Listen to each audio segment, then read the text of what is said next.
Yo, what's happening, people? And welcome back to Gav Goes In. Got a man like Fitz coming through. What you saying, Fitz? Yeah, man, good, still good. Same old same, you know the script, bro. Yeah, man. Big up yourself, man, for coming through. Guys, this is a different one that we normally do. Obviously, normally it's about football, but it's good to know, man, that we've got like-minded someone who loves his wrestling as well. So I grew up on wrestling. From the likes when it was called WWF, obviously now calling WWE. WCW, ECW, now AEW, TNA, Ring of Honor. Listen, I've seen some wrestling throughout my years, man. And as I said, man, there's going to be a big debate. You got the two guys behind me, Roman Reigns and Brock Lesnar. But what I want to know is, I want to know what you think, Fitz, and I want to know what you guys think as well. Who do you consider as the greats? Because for me, I want to find out what people deem as someone being a great. Is it how long they've been champ for? The people they've beaten. Yeah, I want to see what you guys are thinking. So, as always, guys, make sure you're smashing the like button. Make sure you're subbing to the channel, and make sure your comments are coming through as well. And yeah, make sure you're interacting.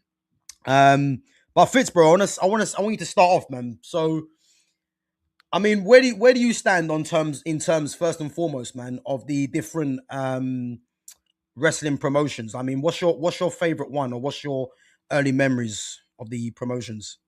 I think everyone's early fucking memories of wrestling's gotta be WWF, but our era anyway, innit?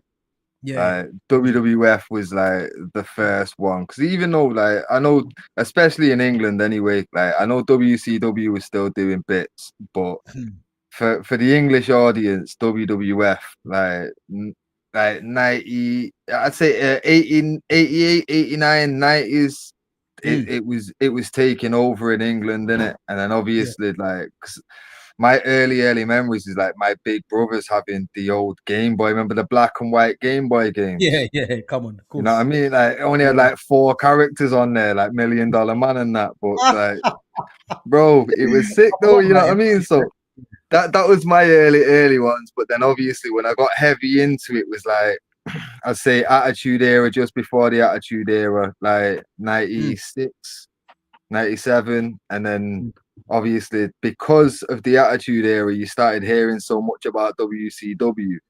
yeah. And I was blessed with a dodgy skybox young, you know what I mean? So I was flicking over between channels and checking out the end of Nitro and seeing Sting and Listen, Goldberg and that. So bro, I that got a that was the times. I'm telling you. I don't think oh I've seen a better era when it was Monday Night Wars, WCW with the NWO and that. I yeah, mean, yeah. honestly, man, that was the times. I'm telling you. Trust me, cause literally, if Mm, you was watching Raw and a boring part or something, someone you weren't interested in, you mm, flick it over to Nitro, something was cracking. You know what I mean? yeah, Like yeah, it was a solid 2 hours of you had absolute entertainment between two channels. yeah. To be fair, there'd be so many times where you'd be like, "Oh, Stone Cold's fighting The Rock on Raw," but Goldberg's fighting Kevin Nash on, you know what I mean? It's like, oh, what am I gonna do, man? Like, Yeah, yeah, bro. I had literally that problem because the amount of times I was pressing that up and down button to go to the next channel. It was exciting. I didn't know what to focus on, because it yeah, was that good. And I think in terms of wrestling now, like I'm at a point now where I don't even watch the matches really unless it's a standout match. I just like watching the promos.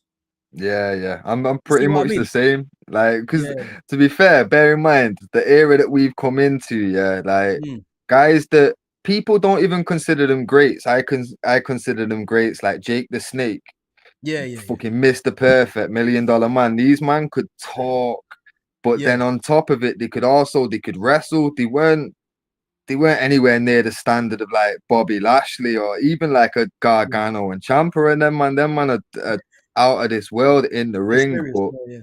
when it Yeah. comes to promos, they just don't entertain me the way that Jake the Snake did. You know what I Mm. mean? And even in the ring, these man can do some mad stuff. But Jake the Snake, bro, you remember the blindfold match that he had with Rick the Model? Rick the Model Martel. Yeah, man, he blinded him with the aftershave in it. So then they Oh, had a serious? blindfold match at WrestleMania. I think it was like 6 or 7. Okay. But then fucking basically they've got like black hoods over the faces. And this bit, I think in the whole match, there must have been like 2 punches and a DDT. And it lasted Okay. about 10 minutes, but it's entertaining as shit. Yeah. You know what I mean? But it's like it did nothing happened, but it was entertaining. Like only Jake the Snake could pull that off. Yeah. You know what I mean? If you give these man now like the same like parameters, they ain't gonna fill 10 minutes entertaining like that. Yeah. You know what I Yeah. mean? I agree. I agree. But they like I say that it's hard now to compare. It's like with the football thing, you can't really compare the tens now to the tens we grew up on. It's unfair. You know what I mean? So like now, like but it's different in a sense because now the in-ring work has increased so much.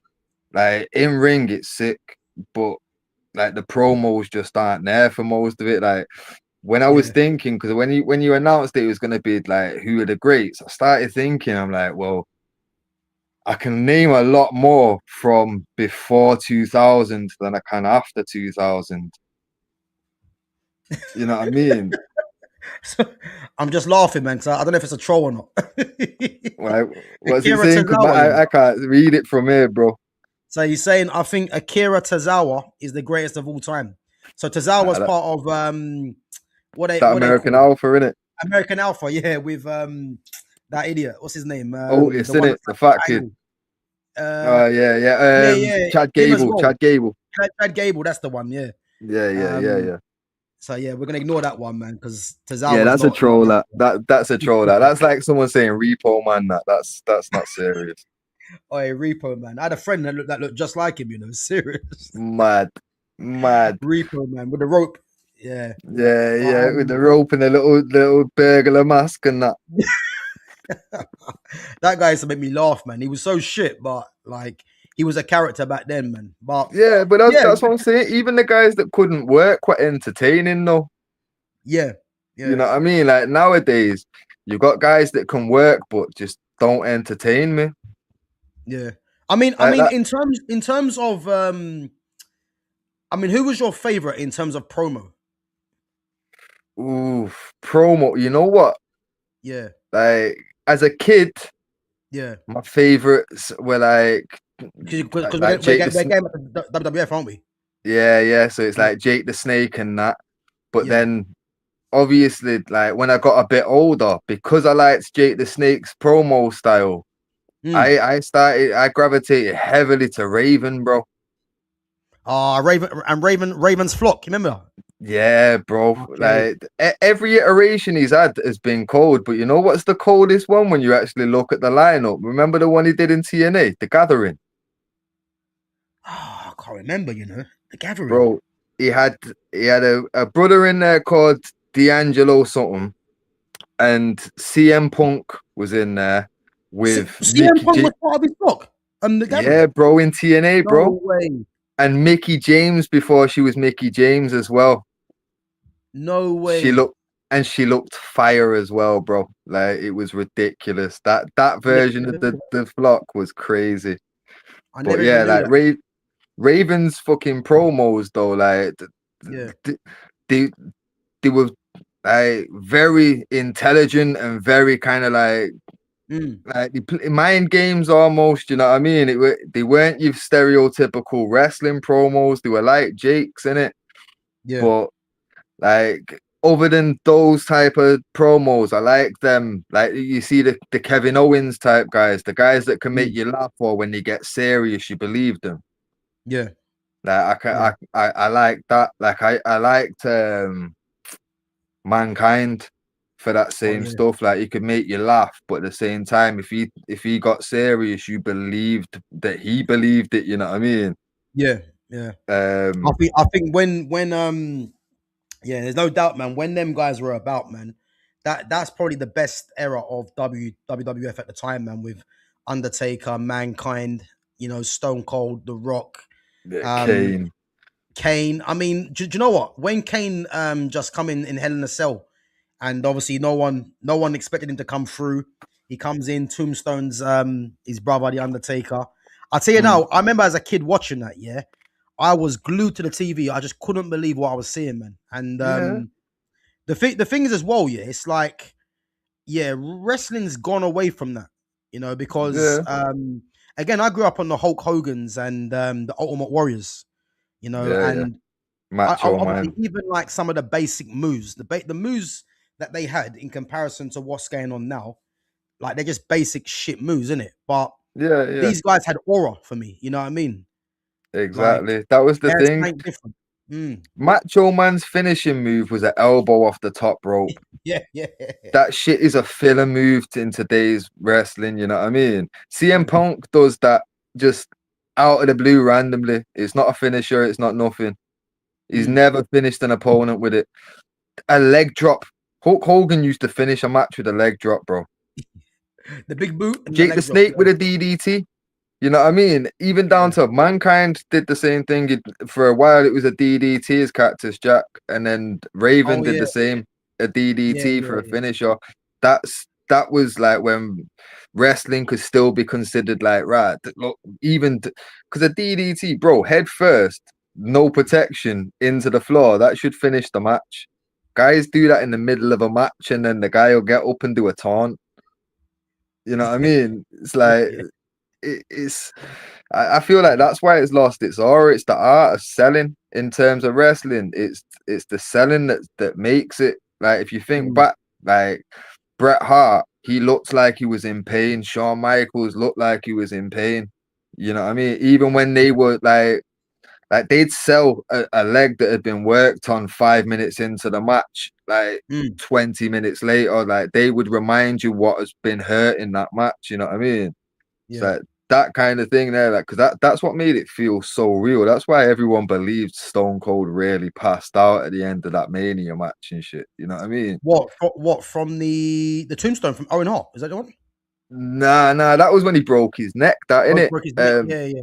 Nah, remember WrestleMania 13 against Bret.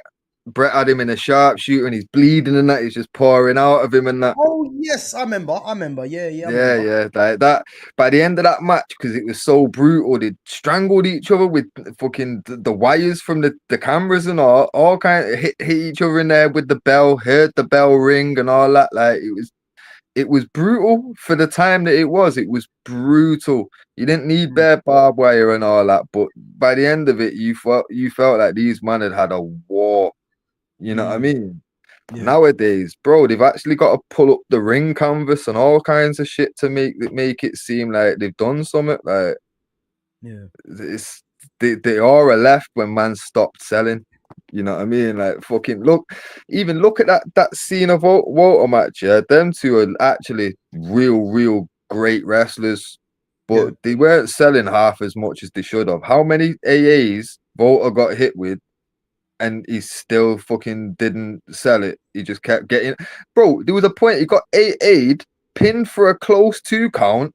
Cena sat up and instantly, like a scary movie, Volta popped up behind him and put him in a fucking in another sleeper.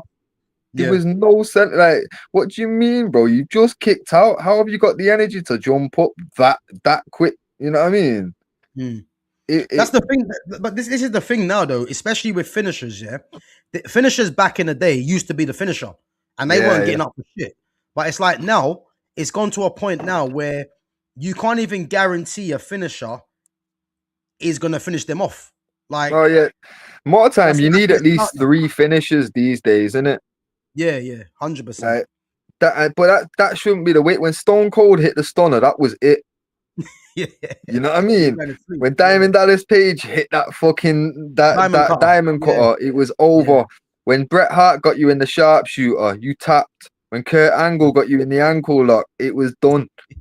You know what I mean? it's true. It's true. It's true. Like fucking up, like man had to come up with inventive ways to get away from how are we gonna get out of doing one finisher, like Eddie Guerrero loosening the boot and shit. Like you had to be clever and make the audience understand why you didn't tap out on that. You know what I mean? Nowadays, bro, man will be in a fucking ankle lock for 15 minutes and still get out, and then he'll be able to jump up to the top rope and fucking it's crazy. Yeah, It doesn't make it's mad. sense.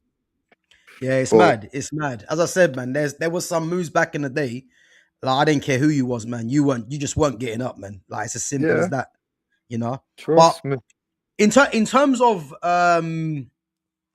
the best time, I would say, yeah, watching wrestling, yeah, it has to be well, there was two, yeah. There was, remember the Ministry of Darkness with the corporate ministry, Yeah, when yeah, Triple H and Undertaker joined together, yeah, yeah, yeah, and then it was basically them against Stone Cold and The Rock. yeah.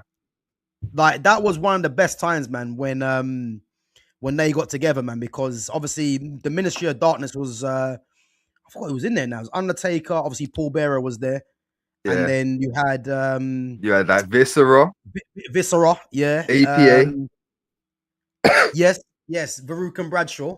yeah. There was someone else in there as Midian, well. Midian, that's the guy yeah, with the yeah, blue hair, isn't it? Yeah. yeah, yeah.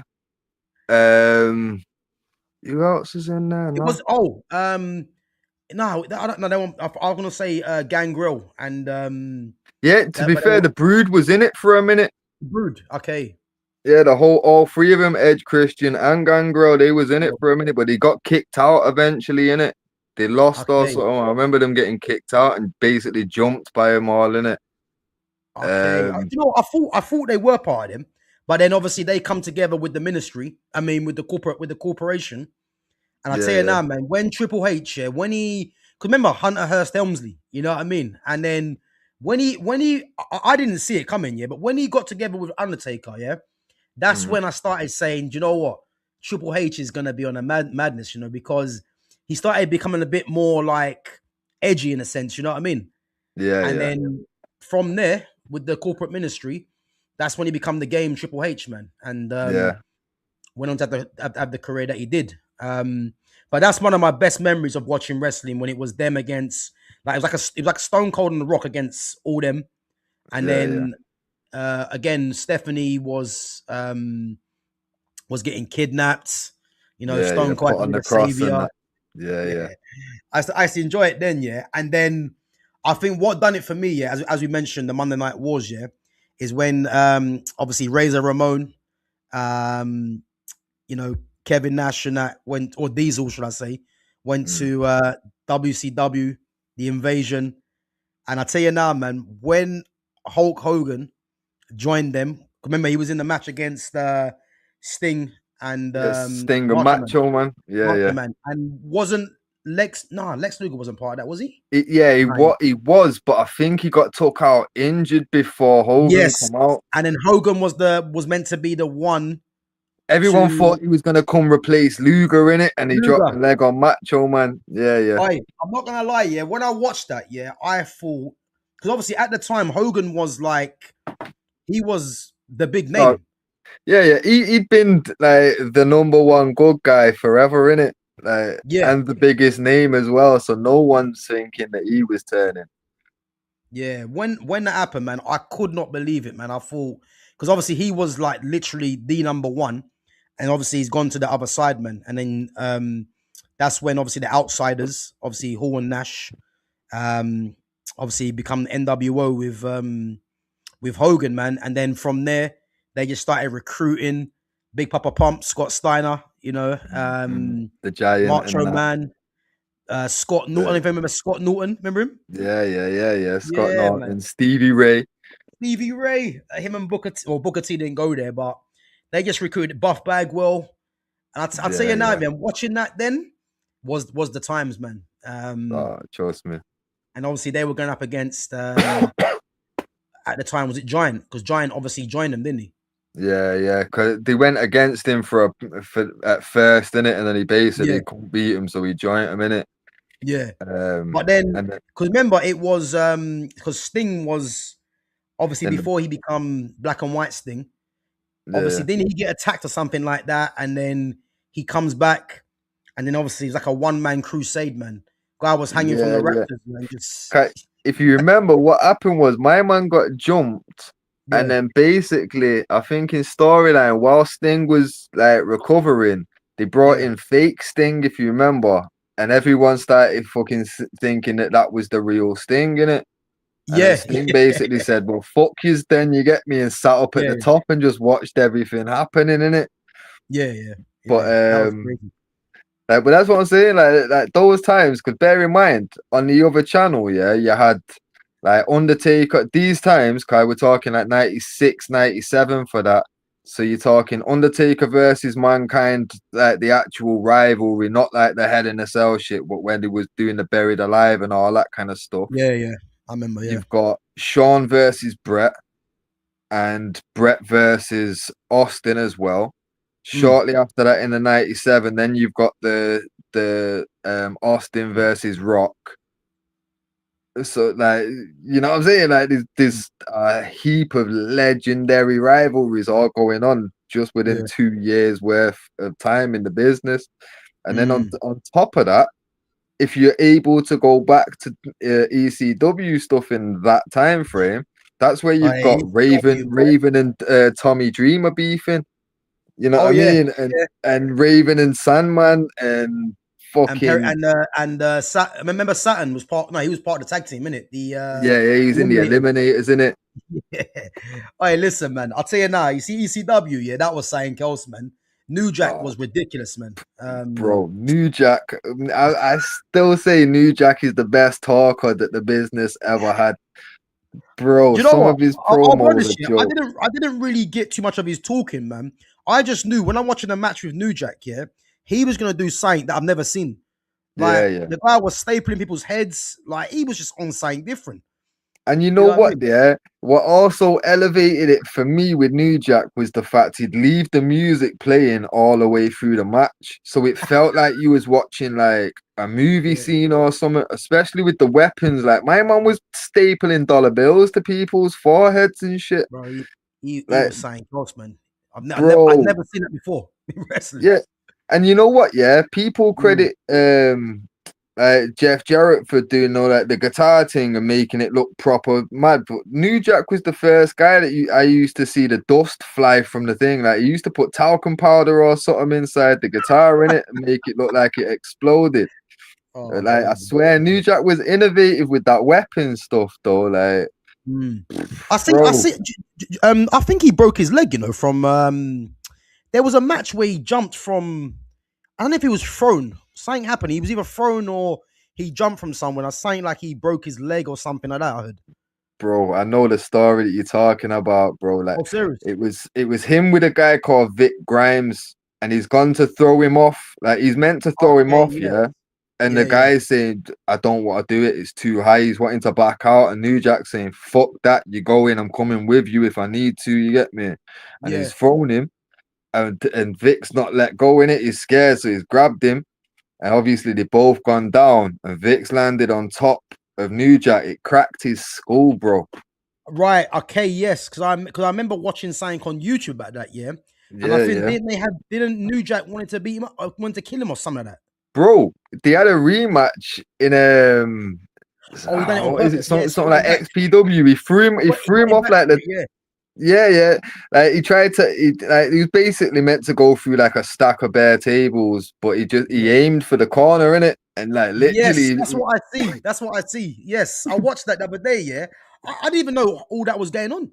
bro, this is what I'm saying. Yo, New Jack, if you actually go back and check out some of his stuff, yeah, like, bro, this my man, I've this footage on YouTube of him in the ring, yeah, and he's like, I've watched footage where he's talking about it. Someone's lined up the interview and the match in it, and he's Mm, talking about it, saying like, yo, I've gone over, I've tried to work him. The guy's punched me in the nose. I've grabbed him again. I've tried to explain to him, calm down. Da, da, da, da, da. The guy's fucking punched me again. At that point, I've locked him up and told him stop. He's tried to pick me up. I've pulled out a blade from my pocket and just started sticking him. I'm like, yo, bro. he He's went like, they for it. tried to say Yeah. I did it 17 times. I didn't. I did it 9 times. I know that because I heard every time it went in. I'm like, yo, this guy is mad. But when Well, you that was watching, New Jack saying that, yeah. yeah, bro. And then Oh, there was a next, yo, bro. Have you seen New Jack versus Gypsy Joe? no. Bro, after this, you have to check this out, bro. So there's an old, like, hillbilly dude, yeah. When I'm saying old, he's like grandpa age. He should not be in a ring. And basically, the backstory is he's meant to be like a hardcore of the indies, innit? Yeah. And New Jack's coming in to fight him, and New Jack's saying, "Look, I don't do comedy. This has to be real." So the guy's like, "Hit me with whatever you want, whatever." But New Jack's hitting him with weapons and that, and he's no selling it. So then New Jack starts really got, bro, it's ruthless. He hits him over the head with a fucking metal bar, yeah. And when I'm saying you hear the ping throughout the whole room, bro, like it was Serious. disgustingly like savage. Throwing him across chair, like picking up chairs and all like them steel chairs that are all linked up together, picking them up and throwing them on top of his head, feet first, and that. Like, yo, it was brutal, bro. Like New Jack did not fuck around in the ring. Like Yeah, he was different. I tell you, different. he was And like different. I He say, was if, yo, different. you want to go back and check some of his promos, bro. Like, Yeah, I actually didn't realize, man. He was a good promo talker. I didn't know that. oh, bro, I used to just watch his matches and just know that I'm gonna see something different to what I usually see because that mm, guy was just he was just on literally violence, literally yeah, like yeah. you know what I Nah, mean. but I'll tell you the truth. I've watched so many of his promos where I'm like, shit. 'Cause I remember seeing a thing Jim Cornette was talking about a promo Yeah, that New Jack did in Jim Cornette's thing in it. But basically, Jim Cornette's company, he brought him in. They made him the gangsters and that. And he basically was like, "Yo, your job here. We're in the South. Your job's to piss white people off." You get me? So then he's like, "Well, what do you want me to say?" On his first, like one of his first promos, he's like, "I don't know, just anything. Say something about OJ." And at the end of the promo, bro, like the promo was actually cold. He's like, "Fucking, they want some watermelon eating, chicken eating, cotton picking guys. Da, da, da, da, da. This ain't what you've got. This, that, and the next." Then by the end of it, after talking about how he's gonna kill all these fucking white boys in the promotion, he's like, "And shout out to my homeboy OJ Simpson. Good job. Two less to worry about, bro." Bro, I seen that. I'm like, I've got to watch this guy and see yeah. everything that he said. God, it was just entertaining. You know what I mean? And then when I'm seeing the ECW stuff, he's Mm. took a camera out in the hood, and he's, bro. Some of them's like violent, aggressive ones. Some of them's like passionate, like promos, like heartfelt ones. It's like, bro, he had range. You know, I'm surprised. Like, you ever watched that Beyond the Mat documentary back in the day? I've heard of it, but I've never seen it. No. No, it was good, you know, but there was Mm. a point where they had a little section on New Jack in it, and Okay. basically they went to Hollywood to try and do like an audition in it, and Mm. obviously like they kind of like mocked it in the documentary, but I'm actually surprised seeing the range that my man had with promos that he actually didn't do something in movies. Cause this brother was I sick. wasn't aware, man. I'll be honest. Was not aware. Yeah, man. Yeah, Yo, was not definitely aware. go back and check some of his stuff out, bro. I promise you, Yeah. Gav. Like, he was all on point with it. I didn't realize he was he was. I mean, as I said to you, his matches were mad, but I didn't realize he was that ruthless like that. Yeah, Did not man. realize. Trust me. Like, all around, Mm. obviously, his in-ring work weren't the best, but Yeah, like that's yeah, not what he weren't there to work like that. He was there to work violently, and he did that yeah. extremely well. You get me? Bro, honestly, yeah, I'd never seen it because again, I was brought up on WWF, yeah, and then when I started seeing ECW, man, and again, obviously Paul Heyman was ridiculous back then as well, and I just thought, who the hell is this guy, this New Jack guy? Yeah, he was just doing things that I didn't think were possible in wrestling. Like this is wrestling, and he was just doing his own thing, like Yeah. stapling people's heads together. Like it's just yeah, it's madness, Yeah, man. if you It's actually madness. deep it, New Mm. Jack, like you see the whole like New Jack jumping off balconies and that. There would have been no mankind off the top of the cage if it weren't for New Jack. Okay, yeah. Guaranteed. You know what I mean? Because New Jack was doing that for a long time first, and it was making a lot of noise. So then Mm. obviously WWE did it on a bigger scale one time. Bam, fucking stole it. You know what I mean? The whole guitar thing that I was saying, the stapling thing. Like I was watching a TNA match the other day, and Raven versus Abyss, I think it was, and Raven stapled a dollar Hey, bill to Abyss. Abyss's I head, forgot about Abyss, you know. My God. bro. But Hey, that's what I'm listen, we're gonna saying. get onto that in a minute, man. Hey, pause. We're gonna Yeah, get yeah, onto that in yeah, a minute, yeah. Let me just go through this quick chat. yeah, Guys, man. listen, this is a wrestling stream, yeah. Obviously it's our first one that we're doing today. And as I said, we are gonna get into Manchester United a little bit later. So we're gonna talk about wrestling. Obviously, as I say, it's a wrestling stream, our first one. So yeah, if you are here to talk about Manchester United, then we will get to that at the end, but we're gonna focus on the wrestling talk, man. So big up yourselves for coming through as well. And John, man, stop spamming the chat, man. We'll definitely get to it. But yeah, bro, carry on. No, yeah, man. Obviously, like the stuff that New Jack did with the weapons, like it was Mm. so innovative that pretty much everything got stolen. Like fucking, I think New Jack might have been one of the first people to, not like where they lie someone on a table and jump through it. Okay, yeah. Like I don't think anyone, because before that, Sabu had done some shit where Mm. he would just jump through a table after the match was done with nobody on it, like just to prove he was crazy. And then I think Brett did like a fucking a pile driver on someone through one, Mm. but nobody had actually been laid on it, and someone jumped through them like like splashed them. Loads of shit. New Jack was like the first guy or the guy that made it famous, and then it got stolen on a bigger scale. Like, bear Okay. man owe him dues, you know. Trust me. Yeah, I think definitely, man. He was doing different stuff to what I'd seen, no doubt, man. But I remember like the likes of Taz as well. Yeah, yeah, Obviously, his son obviously is in AEW. yeah. Hook. Hook, yeah, Yeah, man. yeah, But yeah, listen, man. Taz, the Eliminators, obviously the Dudleys. They had that mad guy, Balls Mahoney. He was yeah, yeah. crazy. Um, who else was there, man? There was some. In This obviously ECW, bro, you're Rhino. missing off the. Rhino. Yeah, yeah, yeah, Rhino, yeah, Rhino. But you know what? You're missing off a couple of the biggest names in ECW. Like obviously Rob Van Dam. RVD, Sabu, but Yeah, yeah. bro, the guy that nobody talks about, all this flippy wrestling shit and off the top rope shit, bro. Too Cold Scorpio was the guy,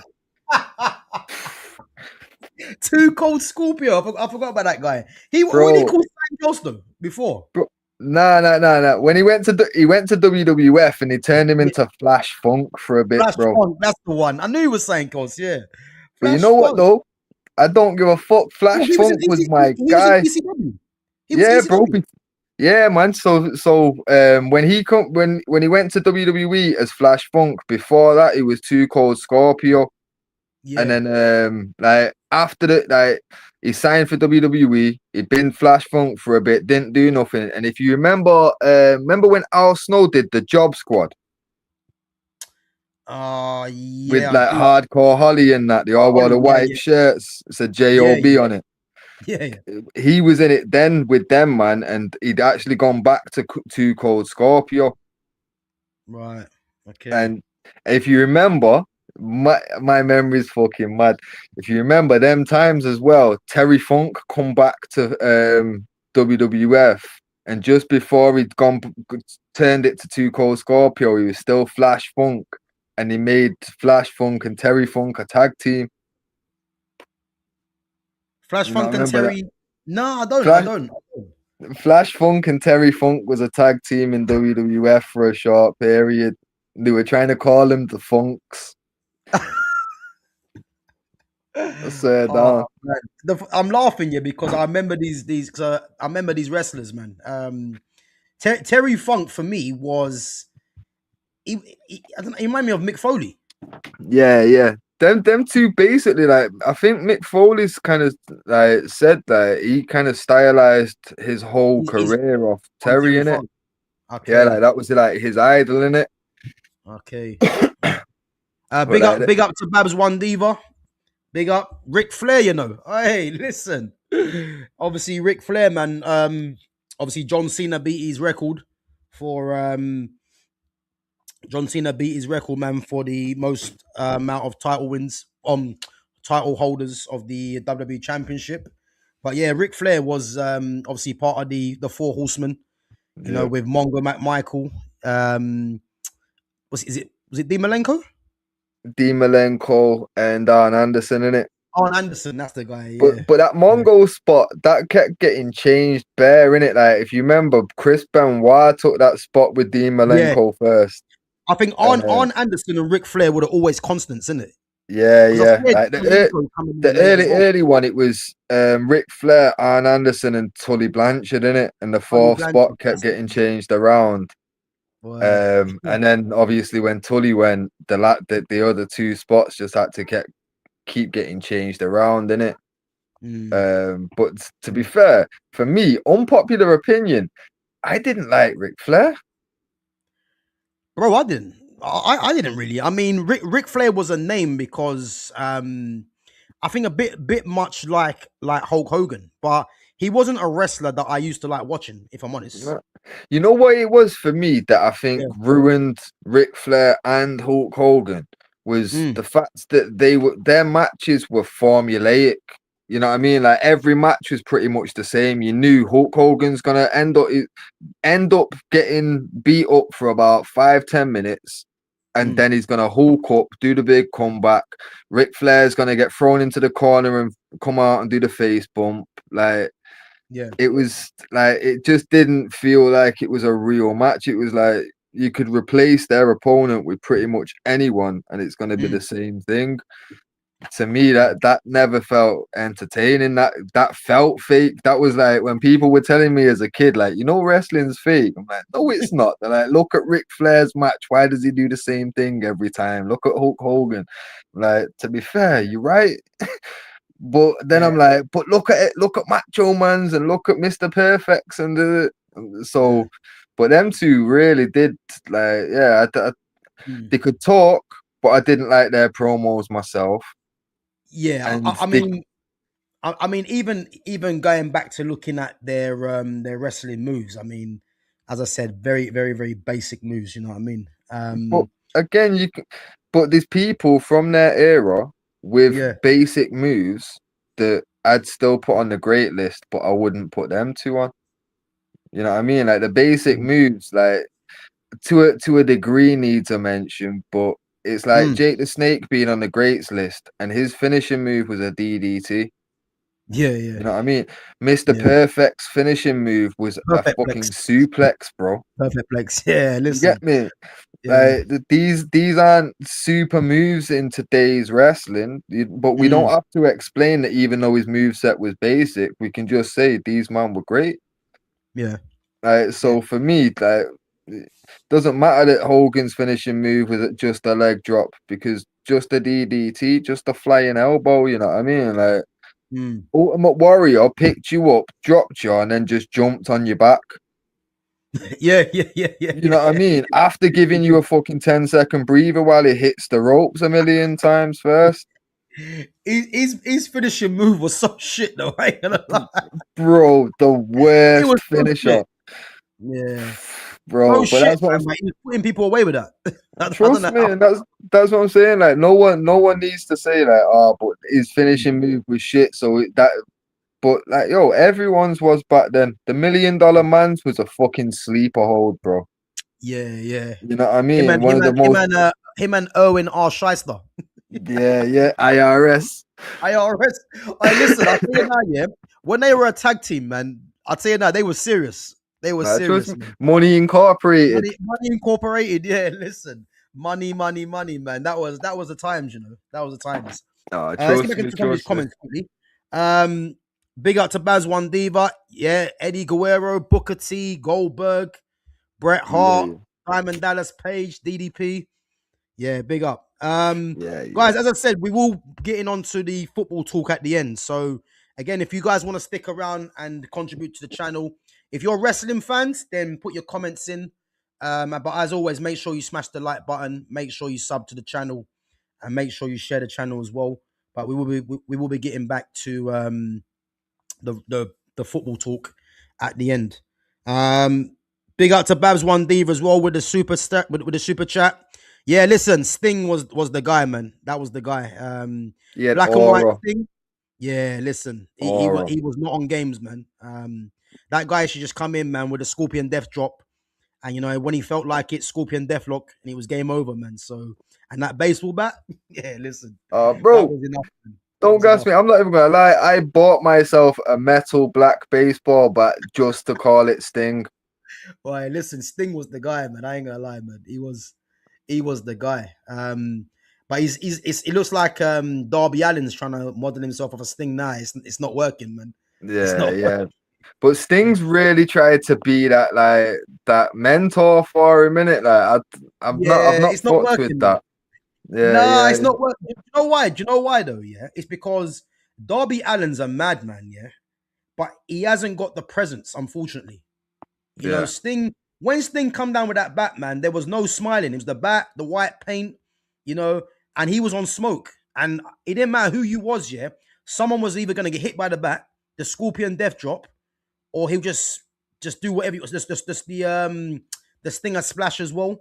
Yeah, Like, yeah. yeah, man, that was the times. But But you know what it is as to, well, yeah? Go on. no. Go on, go on.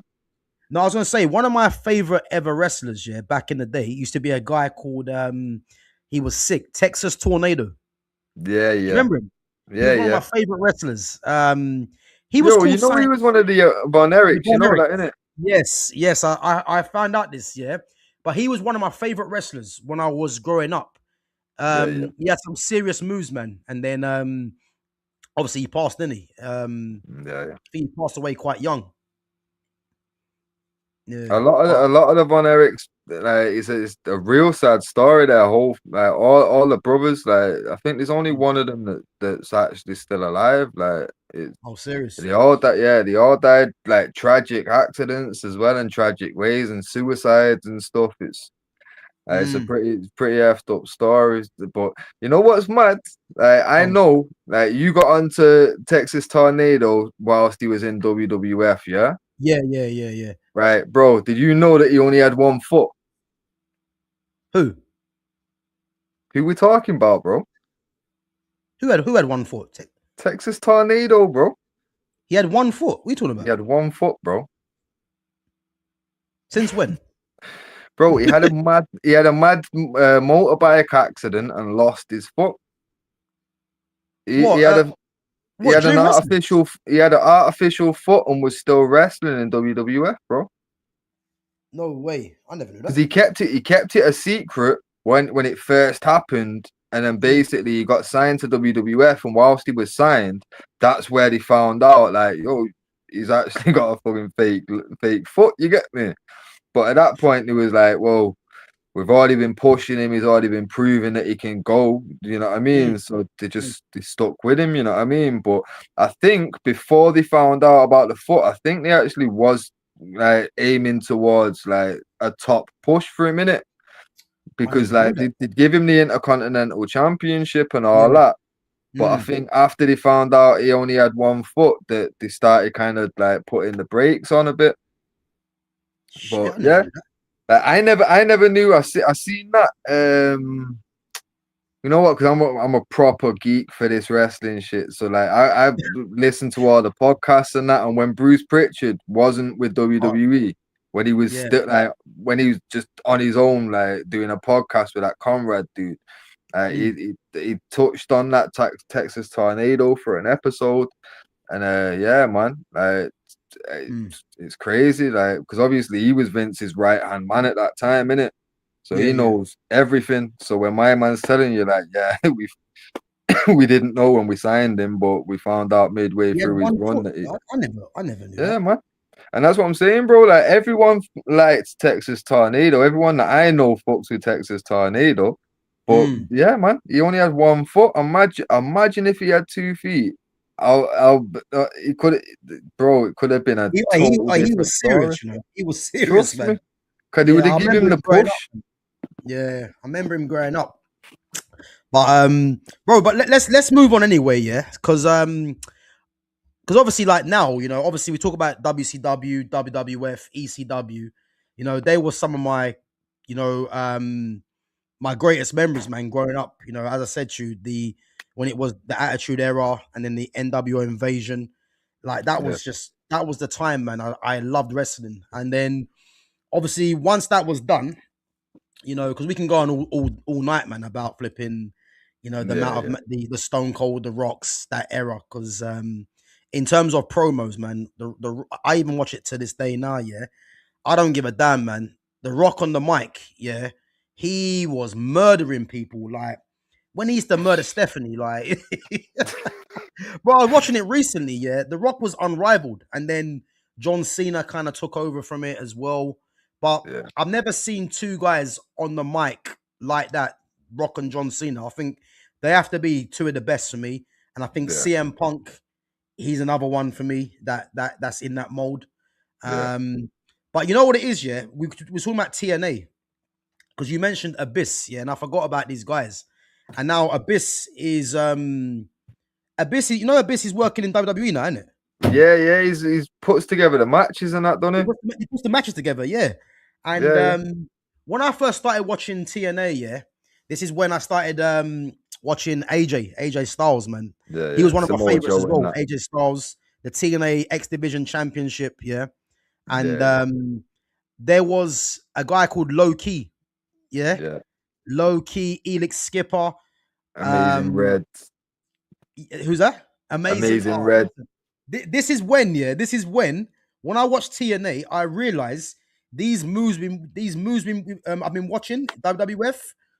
Yeah, it's shit now because these Nah, guys were trust me. doing some next level shit, yeah. And they had that massive X in the middle of the ring. You Yeah, remember? yeah, yeah, yeah. You Like got to this climb is up the where thing, and yeah, yeah, listen, I'll tell you now, yeah. They had some ridiculous matches. There used to be a guy there called Michael Shane who modeled his game, his style on Shawn Michaels. yeah, yeah, Yeah. And then who else was there, man? There was some Petey Williams with the yeah, Canadian Destroyer. yeah, yeah. Petey Williams, Oh, listen, man. They were the times. Desmond Wolf, Who's that? Desmond Wolf. Oh, Desmond Wolf. Yeah, he's in AEW now with he's called what's his name again? Oh, he's gone back to his actual name in it. He's an English brother in it. Yeah, he's in AEW now, man. He's a commentator. Yeah, yeah. He was a commentator in NXT for a bit as well. I can't. Oh, bro, That's why gonna can't I bug me. think of his name? I'll find it. I'll find it. I'll find it. Yeah, yeah, yeah, yeah. Yeah, because I see him the other day, man. Let me find out what his real name is. Desmond Wolf. Let's see. It's not coming to you, man. Nigel McGuinness. That's it, Nigel Yeah, McGuinness. Nigel He had McGuinness. he had some wars with Daniel Bryan, him, you know. Yeah. Because them two actually fought. Actually, I think in AEW. Yeah, Um, yeah. That won't yeah. surprise me still. AEW's fucking trying to do a lot of nostalgic shit, innit? Oh, yeah, Like the listen, I CM watched. I Punk watched. Samoa Joe rivalry got touched on again there as well, didn't it? Yeah. Well, we know what happened with CM Punk, man, with Jungle Boy, innit? You Yeah, know what I yeah, mean? yeah, yeah. But no, listen, TNA, man. As I say, Abyss. Even when what's his name? Remember Bubba Ray, Yeah, the yeah. Ace, Bully Ray. Bully Ray, the Ace. Is it the Ace and Eights? Aces and eights. Yeah, yeah. Oh, listen, I'll tell you now, man. TNA, I still love TNA, but I've kind of lost track of TNA now, man. But it was good when AJ Styles and that was at the top of it, and Yeah, then you yeah. had, as I say, you had because the first time I watched TNA was actually Loki. I think Loki was Mm. in a match, and I thought, who the hell's this guy, man? And obviously they had the team of Loki, Elix Skipper, and there was someone else, Christopher Daniels. Okay. They were Okay. called. What was their group called again, man? Was it the Ric Flair one? With Ric Flair No, there? you're thinking of That's Fortune. Fortune, innit? Fortune. That was AJ in that, yeah. But it was Elix Skipper, the black guy, yeah, and it was Mm. Loki and Christopher Daniels. They were called something, and there was a match they had where Elix Skipper done a Frankensteiner from the top of the cage. Yeah, yeah, I remember that still. But I remember that. I forgot their name, yeah, and I thought, who are these guys? Like they were new to me, innit? And I started Yeah, yeah. watching it religiously, man. As I said, the Canadian Destroyer was the best finisher I've seen. That flip pile driver, but that's a common move now. Yeah, exactly. But that's what I'm saying. That's where the aura has gone, bro. Like, because it was Yeah, still there for like semi recently. Cause AJ and Low Key and these man, considering how far back we go, they're new guys to us still, really, in it. yeah, But yeah, they're yeah. old guys now. But Mm, it's like, well, shit. Even them man still had the aura there. The aura only started getting lost. I think mm, the aura started getting lost. Remember when NXT was really taking over, where it had like Samoa Joe, Finn Balor, Shinsuke, and everyone in there. yeah. But you know Like, what? I never really watched NXT that much, if I'm honest. I'm not gonna lie, Mm, my eldest son at that point, like he mm, loved wrestling, but for some mm. reason he just wanted to watch NXT. He wasn't interested in the main roster stuff. So Yeah, I ended I up, never really caught it, man. huh? Mm. I never really used to watch it. I think the only time I watched NXT was when they had a guy called the Dream. Um, Velveteen Dream, Velveteen Dream, that's the guy, yeah. And I see a bro. documentary the other day, yeah, and apparently he's homeless or something mad like that. But that he was due a push, and then I think he failed some sort of drug test or something like that. I heard Nah, he had an accusation, bro. accusation. Sorry, that's the one. Yeah, yeah. Yeah, yeah. I But don't that's I the don't only think time, anyone yeah, wanted to I touch watched him it. after that, bro. Fucking I think it Yeah. was some underage stuff. Oh, serious. Yeah, yeah. So everyone just was like, nope. Nope. That was the only time I watched it when it was him and there was a few, yeah, Tommaso Ciampa in them as well. But Yeah, yeah. Ricochet um would have been there, innit? Ricochet, yeah, they were all Yeah, there. yeah. But I say I didn't watch it too tough, man. But in terms of like AEW now, man, I think AEW is one of my favorites to watch, along with obviously WWE. I Yeah. mean, they got some serious. I mean, even if you look at now, yeah, Swerve Strickland. You've even got guy not too far from me, man. Will Osprey. Yeah, yeah. Osprey's serious. Yeah. You got Hangman Adam Page, John Moxley. Yeah. Obviously, you got Ricochet in there now as well. They got some serious wrestlers, man. But you know what? MJF. You know what though? Other than Mm. MJF, none of them man really can cut promos like that. Well, you know what? You Swerve got to a an point. extent You can, got a point. You got a point. Yeah, but none of them really like MJF. If MJF sets the level, yeah, them man yeah, aren't even close to it. yeah. I You know what I agree. mean? I 'Cause I'd agree. actually Yeah, put MJF in the category with like he held his own with Punk. You know what I mean? So he goes in the shout with a Punk and all of like Miz and all these type of guys, fucking Stone Cold, like Rock and Cena. They're a level ahead. oh, You know what I yeah, mean? yeah. But like They're different. Stone Cold, because Stone Cold weren't as good as The Rock, but Stone Cold was a good promo. You know what I Yeah. mean? You know what? Like, It's weird you mention that, yeah, because when I actually look at AEW now, yeah, there ain't actually no one apart is from MJF. MJF, Yeah, and he's not and even in it at the moment. if Samoa Joe's actually gonna be wrestling like regular, then cause last I heard he's out now, innit? No, no, Samoa Joe's champ right now. No, no, no. I'm saying like he's like this is his final run, innit? Oh, seriously? From what I've seen online, like it looks Okay. like this is like his run before he calls it a day kind of thing. Yeah, Cause like I mean Samoa to be Joe's honest, had a lot of like different injury issues and all that. And don't forget, like AJ's looking to retire. AJ's what 45 or something. So Joe's gonna be about that sick. Joe came up with Punk. yeah. They're You all know what I about the same, mean? the same. Yeah, Yes, yeah. and obviously Punk, you know, he's winding his career down. You know Mm, what I mean? So I feel like Joe, only for the now can you really include him, but will he be there in 2 years? mm. You know what? It's It's true, man. I didn't actually clock that, man. I can't actually think. Yeah, MJF is the only one, and he's not even in it at the moment. And I think no one comes close to MJF really in terms of No, promos. Yeah, like yeah, but great. in ring talent, bro, from Bobby Lashley all the way down the roster, they've got fucking so much talent. There But is, there on is. the mic, there's nobody I'm stopping to watch their promos other than MJF. Hey, I'll And tell like you you the best say, one is actually, and he's not even wrestling, and that's what's his name? MVP. yeah, yeah, yeah, yeah. He's probably he's won, but he's not a wrestler really no more. But Yeah, MVP's he's a one. manager now, in it. Yeah, It's like classing Heyman as part of it, you know. But yeah. you know what I mean? Obviously, Like, hurt Syndicate, isn't it? yeah, yeah. Like for He's me, probably at least in WWE, like promo wise, you've got like Kevin Owens, you've got mm. like, to be fair, The Miz and R-Truth, considering how good they are on the mic and how good they are in the ring, Wait, I our think these truth men have got to be on the great. mic. Our truth Huh? on the mic. Our truth. Yeah, bro. You not think? No, do you know what?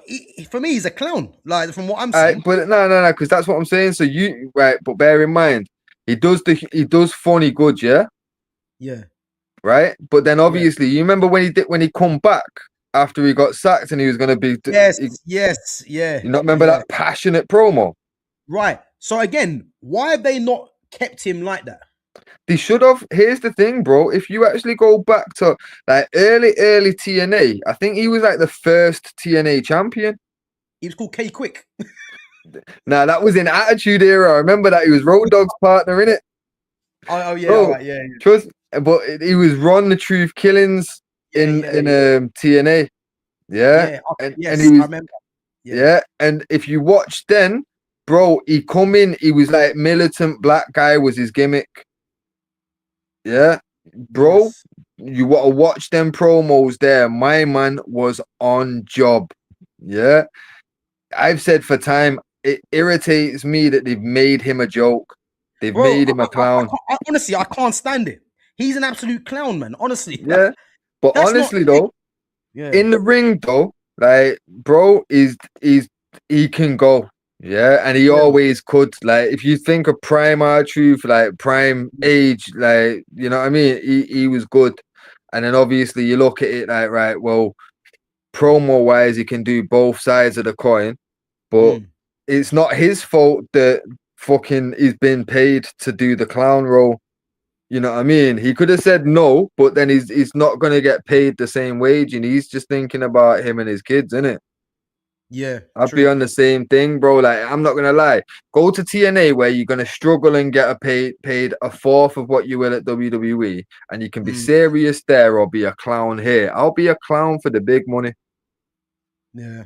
You know what I mean? So like it's You know what? I think it's difficult, man, because you know I think as a wrestler, you probably want to leave a legacy in it, and yeah, you know if he is good on the mic, yeah, it's like no one's ever gonna remember him for being that. Because I'll be honest with you, yeah, I just view him as a complete clown. And yeah. when he first come onto the stage, I remember like he was serious, and he's like a laughing stock now. Like it's he's become like there was another wrestler that become like that. I forgot his name. Oh, Santino. who? You talking about Santino Morella? Morella. But he's now actually in TNA, yeah, and he's a ain't he like a in management or something like that he's doing. Yeah, I think his daughter's wrestling now, you know. Oh, seriously? Yeah, man, I think his daughter's in TNA. That's crazy. So I think he might be fucking in there, kind of like just keeping an eye on his daughter, kind of thing, innit? Hey. But like to be fair though, like, but here's the thing: you talk about legacy, like, Mm, okay, he could have gone and done the whole independent scene, TNA, whatever, and done the whole serious and have some massive rivalries that us as like fans could sit here and be like, yeah, bro, that rivalry was sick. This was it.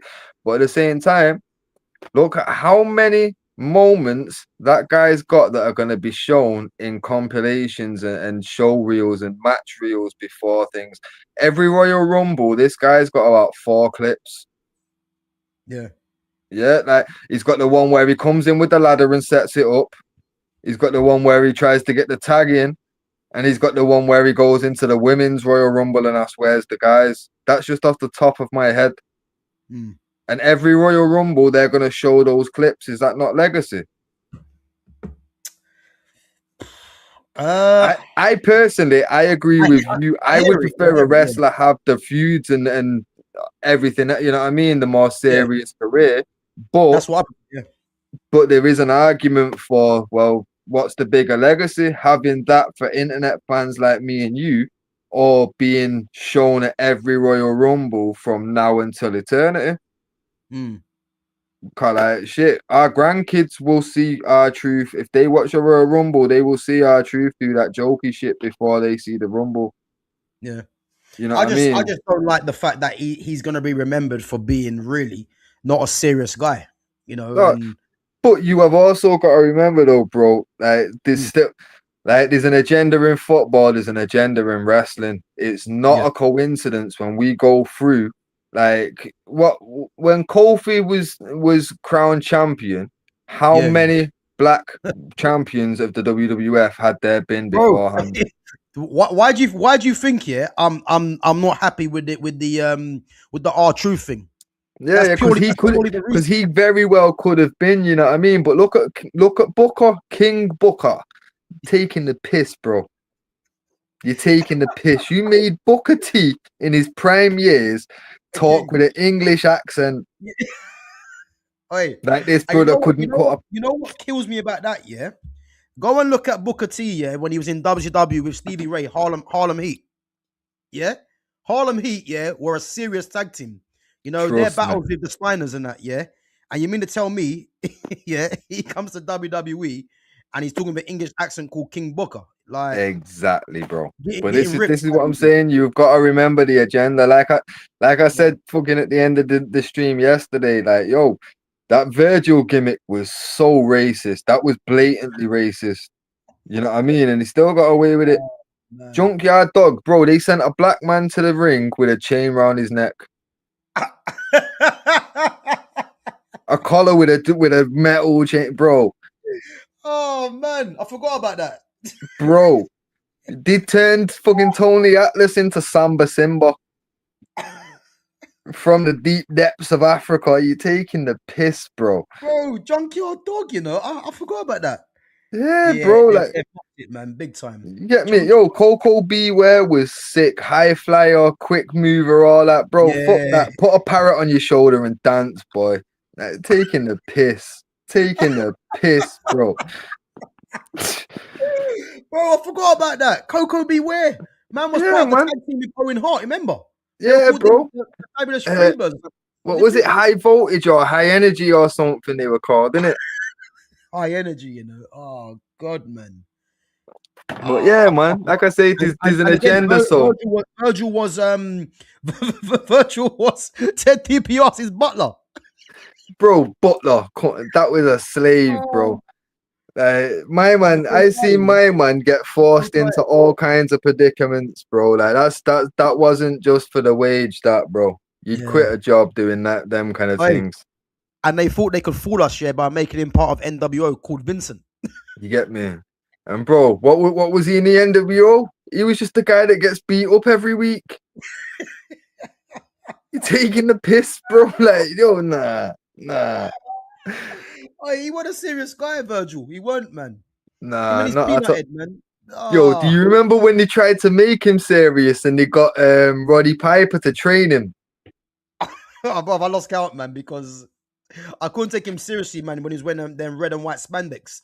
You know what I Bro. mean? But I lost that's from what it was, bro. Like he trained it, Roddy Piper trained him, yeah. And yo, all I remember about the match was Virgil. Oh, the only thing he did was punch.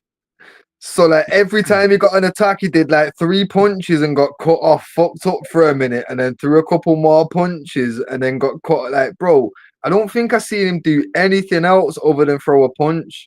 Like he couldn't do anything. Like, oh, bro, horrendous, Oh, absolutely horrendous. But let me go into this. Let me go into this comment quickly. yeah, Hey, man. Gav, gotta be quick. Best wrestler this generation gotta be Kurt Angle. Best from 2010 to 2025. John Cena underrated. Johnny Gargano. I think you mentioned him as well, wasn't it? Johnny Gargano. Yeah, And yeah, yeah, yeah. best But in my again, Johnny can't talk.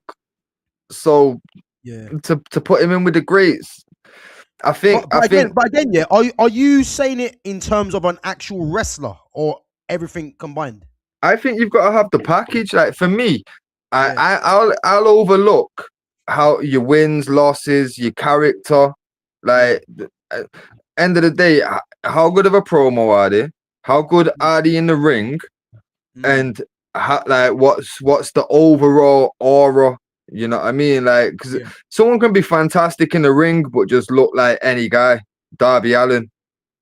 You know what I yeah. mean? Like he can do some crazy shit, but for me, I'm just like, there's nothing special about this guy There's when he no point walks out. with him, innit? But when Yeah, Gunter walks out, you look at him like, yo, this guy can, this guy looks like he can handle business. You know what I mean? yeah. He's a problem. Before he does anything, and then Yeah, then obviously he gets on the mic, he can talk, he can then back it up in the ring. That's a great to me, regardless of whether he wins or loses. You know what I mean? And yeah. I I hear it. can I hear even it. overlook like okay, certain guys like MJF, he's not been around long enough to have beaten all these prime legends. He's gonna have a very small list compared to a Macho Man. Yeah. You know what I mean? But you can see like right, well, if my man was booked correctly for the next 10 years, Mm. if he was booked like Roman Reigns over the next 10 years, All right, listen, save crazy it, man. We're business. gonna get onto him. Yeah. But Yeah. like I say, for me, you've got to have the in ring and the talking as a bare minimum. Now, one of them can carry the heavy duty, like Bret Hart. The in ring carries him to the fucking greats. You know what I mean? Because the talking was hit and miss. Same with Shawn Michaels, AJ Styles. The talking is hit and miss, but the in Yeah. ring work is so good. But Mm. Johnny Gargano, it's not hit or miss. It's just I missed that. You get me? Like there's But not again, yeah. I don't even look at Johnny Gargano as one of the top wrestlers. no like Because, for me, I do feel like there's better wrestlers. There is better wrestlers, but yeah. he is good. He is very good. But What that's what I mean though. as a technical wrestler? Yeah, like for me, like it's a testament of how good wrestling in ring product is now that like lower to mid card guys like Johnny Gargano, the guys without the charisma, without the promo, they're lower down the card. They're Mm. actually that good. You know what I mean? Like throughout all the way up, the quality is there in it. Because Mm. there was once a time where, bro, as good as he was on the mic and as entertaining as he was in ring, Val Venus was nowhere near Johnny Gargano. You know what Oh, I really? mean? Boy. But it's one of them. Like look at the Godfather's in ring work compared to Gargano or Ciampa. It doesn't compare. It's one of them. But Man like Karma Mustafa. you get me? But then man had aura though. And then man like Mm. if you have Godfather make an entrance and Champa make an entrance or Gargano, you know which one's getting the bigger pop and the who's Yeah. getting drawn in, you know what I mean? Mm. Even D'Lo Brown walks out, he had charisma, he had that aura, you know what I mean? Yeah. The little head wobble and all that shit, bro. Like he had your hook. Mm. You know what I'm saying? Like these Yeah. man don't until the bell goes, and that's where you're like, okay, these men are good. Like for me, Kevin Owens is a great of today. Cause like he when he walks out, there's something about him. You know what I Mm. mean? And it's not because Yeah. of his build or anything. Like there's just an aura about him. He looks serious. You know what I Yeah. mean? And then when he talks, The thing is, yeah, you know what's good, Jay, is because like I can tell that we look for different things. Yeah. yeah, So with me, the people that I kind of think could be a great is they've got to be like they got to have everything in terms of stature, titles, good on the mic, good in right, ring, and right. it's a very for me it's a very small pool. Okay. You Yeah, see, you nah. see what I mean? To be fair, if you was to add those extra categories in, yeah, Yeah. that it makes the great list easier to make. You know what I mean? Like for me, like Mm.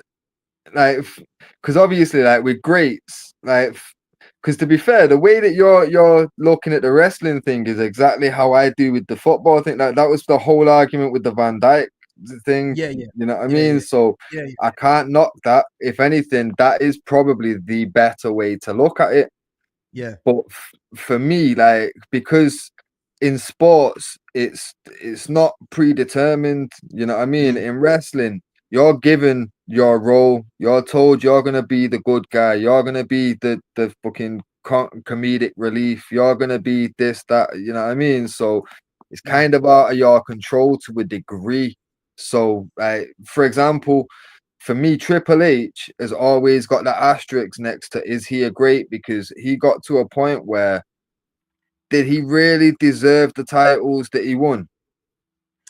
Because Well, you well, can say well. first half of his career, yeah, but Let's face it. after Let's face it. It was Stephanie, man. Let's face it. this is what I'm saying. Once he started piping Steph, was anything really earned? But yeah. But I'll be honest now. Yeah, it's gonna be impossible to kind of know that.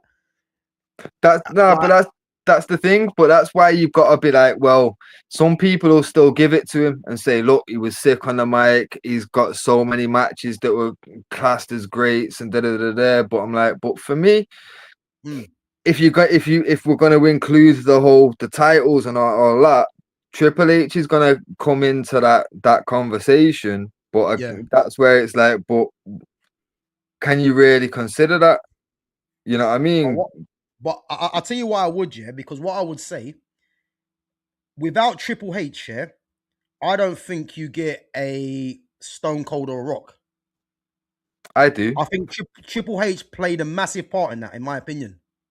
Mm, To be fair, there's more of a shout in there's not a Rock because him and Rock traveled through the mid card together. You know what I Okay. mean? Like them, man, if you remember, they had fights for the Intercontinental title. Yeah, Rocky might be up.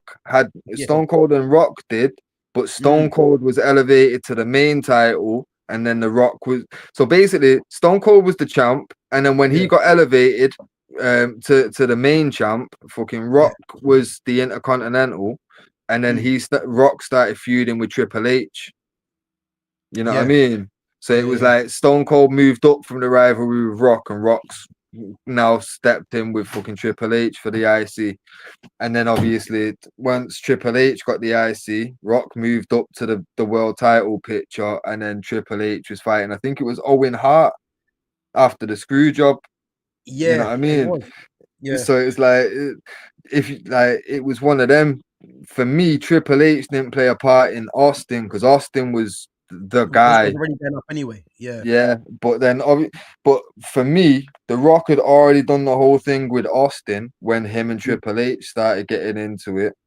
mm. Realistically, if it wouldn't have been Triple H that time, it'd have probably been Mankind. I think Rock was clear anyway. Okay. You know what I So mean? So The Rock was always going to be up there anyway, isn't it? Yeah. yeah, because Rock was going to go like, well, when he debuted as the smiling good guy with all the blue ribbons and that. Yeah. Yeah. Yo, Rocky might be up. Yeah. listen to that commentary team, bro. Bro, I Oh, actually, he's yeah, I actually, you know what? Funny enough, actually, I actually was playing WWE 2K the other day, yeah, yeah, and I actually forgot about the match with Hunter Hearst Helmsley, and he yeah, actually yeah, beat him. He actually beat him in for the title, wasn't it? yeah. With a roll up or something, wasn't Yeah, yeah. it? Oh, crazy, man. Let me go through some of these chats, man. Yeah, man. So yeah, best in my eyes is Finn Balor. Sorry for not making it to this stream. Yeah, no worries, man. Yeah, Finn Balor is a good wrestler, no doubt. Yeah, But again, I think Finn Balor's another one where he's a good wrestler, but I don't know in the terms of promo. promo, his promos Mm, ain't strong, are they? You know. nah. And I Um, don't think his in ring is Bret Hart level where it can be. He yeah. elevates to it despite the promo. You know what I mean? Mm, Like I say, that level where despite the promo, you're still in the chat. It's like Bret Hart, Shawn Michaels, I'd probably throw AJ and Daniel Bryan into that combo as well, because I don't think their promos are very strong. But But bro, the in ring, They rate Daniel Bryan highly, you know. to be fair, like in ring, Mm, is Ring of Honor stuff yeah, levels, so I can understand why people do fuck yeah. with Daniel Bryan, but Mm, in the bigger companies, I don't think he's really had great matches. Not to the Ring of Honor level anyway. But yeah. I'd say the same for CM Punk. Like CM Punk's best matches, like the trilogy that he had with Samoa Joe. You ever seen them, bro? Do you know what? I've not seen them properly, but I've obviously heard about it. Yeah, Yeah, bro. yeah, Two time limit draws, and then the next one that nearly goes an hour that get bro. yeah. Fucking the storytelling, but that again, that for me in like rivalries and matches, Mm, like there's some matches like, for example, what like I say, the Bret Hart Bret Hart Stone Cold at WrestleMania, like the storytelling throughout that match is crazy. You yeah. know what I mean? But then there's the more wild ones, like the fucking, I don't know, like the fucking the Hell in a Cell that you were saying where Kane makes his fucking return Oh and yeah, that, like yeah, there's storytelling in there, but it's a bit more wild. And then like the New Jack ones where this is just violence. You know what I mean? So like mm, I like a broad scope, but the when these matches with storytelling in there and when it's selling and like like for me, like did you ever see the Shawn Michaels Mankind match at an In Your House? It's called Mind Games. Nah, I can't. I think I forgot about that one. Yeah. Early, like 96 or something in it. But Mm, yeah, like that, like throughout the match, it's basically like Shawn Michaels has to show a vicious side. You know what I mean? right. Because he's Mm, been the happy to yeah, be the there heartbreak. baby face. Yeah, bro. You know what? You just brought something back to my mind. Actually, yeah. The time when Shawn Michaels changed. Yeah. You remember when he threw Marty Jannetty through the glass. Yeah, Hey, yeah, that's when I thought, okay, Michaels, man, he's not having it because obviously they were called the Rockers, yeah, yeah, him and yeah, Marty yeah, Jannetty, and he threw Jannetty through the glass. yeah. Then he Hey, started when I coming see out that, with yeah, I thought Sherry. go on. No, I was gonna say when he threw him through the glass, and I think Sherry was there in it, and I think Mm-mm. Sherry was screaming and yeah, man. When I see Michaels do that, I was thinking, what? I did not understand that, but that's the first time I see him obviously as a heel, you know what I mean? And Yeah. I think he was, yeah, for me personally, I think he was better as a heel, if I'm honest. 100%, hundred Yeah, percent. But then when they made him a good guy after being that guy that was coming out with Sherry and fucking all that. yeah, If you remember, they made him like the boy toy, but he was just that happy to be there. Went around hugging everyone yeah. at ringside, and it was like they had to. When he had Diesel in his corner as well, he was better. Yeah, bro. So it's Mm, like the Mankind match. It was kind of like the story of the match was Sean has to fucking become vicious. He has to have a yeah, vicious side, innit? Like mm, he's not going to survive against all these monsters in the WWF at the time. You get me? Cause you had Vader, Mankind, Vader. Sid, Oh, Sid Undertaker. Vicious. You Hey, get me? Sid You had all these men, so it's like he has to show a vicious side now. You get me, Oh, I forgot about Sid Vicious, you know. Oh, bro? God. But Hey, this is the thing, he bro. was, Like, hey, he was the original, the original monster, really. yeah, yeah, yeah. Because they Sid brought Vicious. him in like Yeah, early in it. Like he was like the monster that was like he went against. He kind of paired up with Hogan first because he was like yeah. they made it so He like went they to didn't know Psycho if they Sid were them gonna as well. bump heads or not in it. And then when they did Yeah. bump heads and Sid went bad, like no one could fuck with him, could they? 'Cause he went to Psycho Sid as well. Yeah. That was when he come because I think in real life he got sacked for something or he fucked off for a bit, and then when he come back as Psycho Sid, funnily enough, he Mm. come back because Ultimate Warrior got sacked. Oh, seriously? Yeah, bro. So, bro, the only reason I know this, yeah, cause when I was a kid, I got Mm. a video, yeah, of it in your house, and I Oh was yeah. fuming because when I was young, I used to like Ultimate Warrior in it.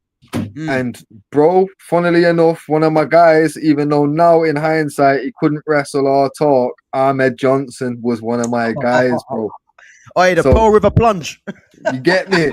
So, bro, the match was meant to be Yeah, Vader, Owen Hart, and Bulldog yeah. versus Shawn Michaels, Ahmed Johnson, and Ultimate Warrior. And Ultimate Warrior got sacked for no showing events and got replaced by Psycho Sid. Oh, serious? I didn't Yeah, know that. bro. So that's when That's they cool. brought him back, but they brought him back because before that he was Sid Vicious, and then when he Mm. turned Psycho Sid, it was when they brought him back for that in it. Okay. But yeah, That's yeah, crazy. little like 7-year-old me was fuming to miss the Ultimate Warrior. Like it ruined Yeah. my potential best match of all time because I loved Owen, loved Bulldog. Vader was sick. Like I was gassed for it. Now Even, fucking fuck. even the Heart Foundation as well. Yeah, yeah, yo, bro. Thinking about it now, like obviously we're talking about greats. Mm. Greatest faction. What do you think's the greatest faction? And before you name, let me God, run through a few for you. Yeah, you got like God. DX, Yep. NWO, obviously. You've got Mm. Heart Foundation, Nation Mm. of Domination. Yeah. You've got Bullet Club. You've got the Shield, New Day. Oh, nah, New Day. I don't rate New Day. You know, they're a bunch of comedians. I think. Again, they're not really for me, Me but personally, I'm gonna run through my But run for through my your favorite. criteria, though, there's Yeah. two world Bro, champions in there, I'm gonna multiple tell you. tag. Don't worry. I'm gonna tell you. I'm gonna tell you. Go Yeah. on. Let me just run through these quick comments. Yeah, and go toilet quickly. Yeah, yeah, Big up to Imran Lunat says, "What about Carmelo Hayes? Yeah, Carmelo Hayes has got potential, man, but he can't be considered right now. Big up to Foxy Danny as well for coming through. Um, First time watching. Where these guys from in the UK? Well, we can't disclose that for obvious reasons, but yeah. Big up for coming through, my guy, man. But again, this is a football channel, but we talk wrestling, we talk boxing, we talk UFC on there as well. So today's obviously our first stream on wrestling, and obviously we are going to touch on the football afterwards. Bro, I'm just gonna go toilet quickly, man. So just yeah, yeah, interact with the chat, yeah. yeah. Well, to be Just fair, in I 1 minute, can't bro. really see the chat from here. You can't see it.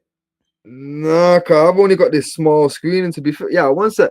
Baba, can you pass me my glasses, please? Just yeah, yeah, just one sec. Let me just see if the spectacles help. But if not, if I can't read the chat, guys, I'm gonna. Cause I can see that clearly from a lot of the chats that are being read out. There's a lot of like current fans of wrestling in it. Obviously, I do understand because I watch a lot of current wrestling. My son watches wrestling, like the guys. My daughter likes to watch the women. Right, so I can see right. Hi guys, my best wrestling match I can remember: Brock Lesnar versus Goldberg, where Goldberg won for a few seconds. You know what? Yeah, I'll give you that. That was entertaining, but to say that was your best match is that's a bit crazy.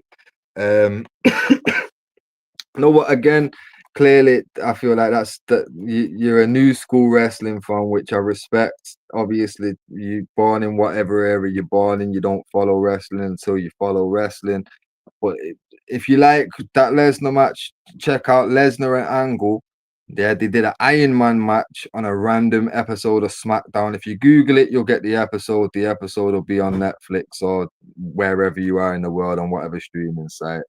That was insane. That was the best Iron Man match I've ever seen in my life. And also the WrestleMania 20 match was good of theirs. Um for you know what, RVD and Jerry Lynn had a good like 4 matches or something, but the trilogy in '99, Living Dangerously, Hardcore Heaven, and Heat Wave, yeah, like that ridiculous. A lot of chain wrestling, like you'll see. Considering that was in '99, that could fit into today's that could fit into WrestleMania this year, and nobody would say that felt weird. Like that was insane. But like getting to more newer school stuff, not gonna lie, Gav said it before, Velveteen Dream and Ricochet, that was a real good match. Gunther when he was Volta as him and Pete Dunne at an NXT takeover, that was really good. Shinsuke and AJ, they had a mad one at Wrestle Kingdom as well. And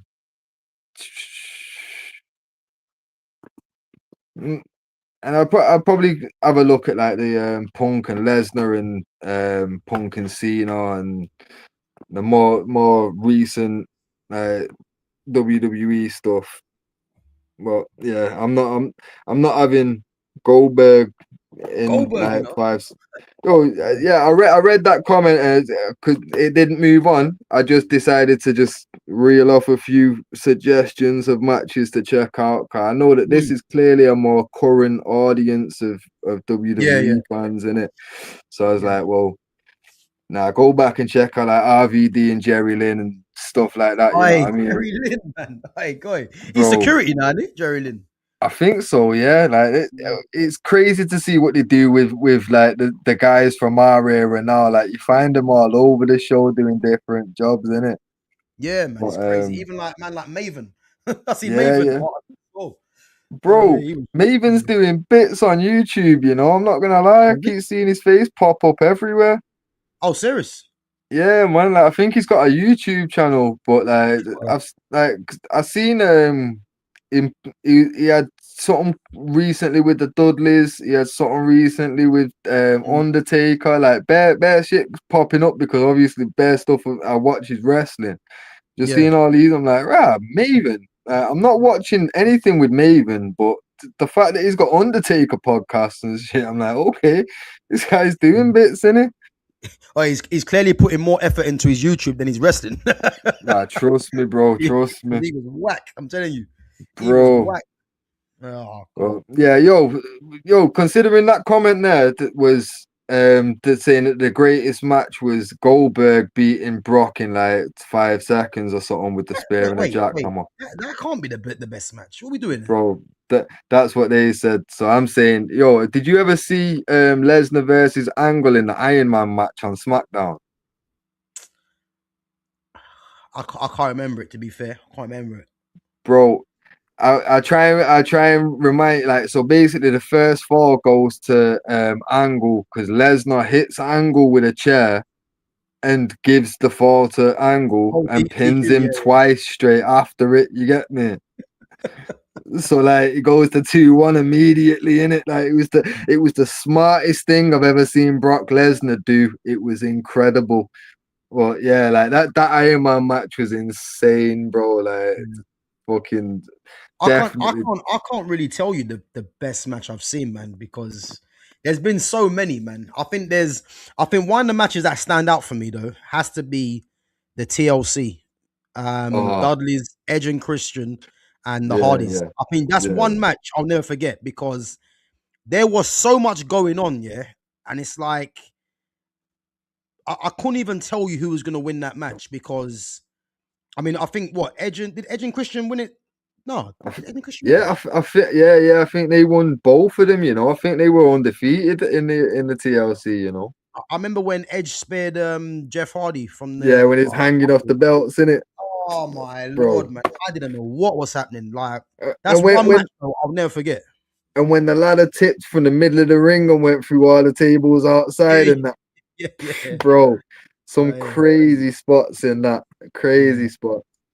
As I said, man, I can't really tell you one match, man, but there's matches that stand out.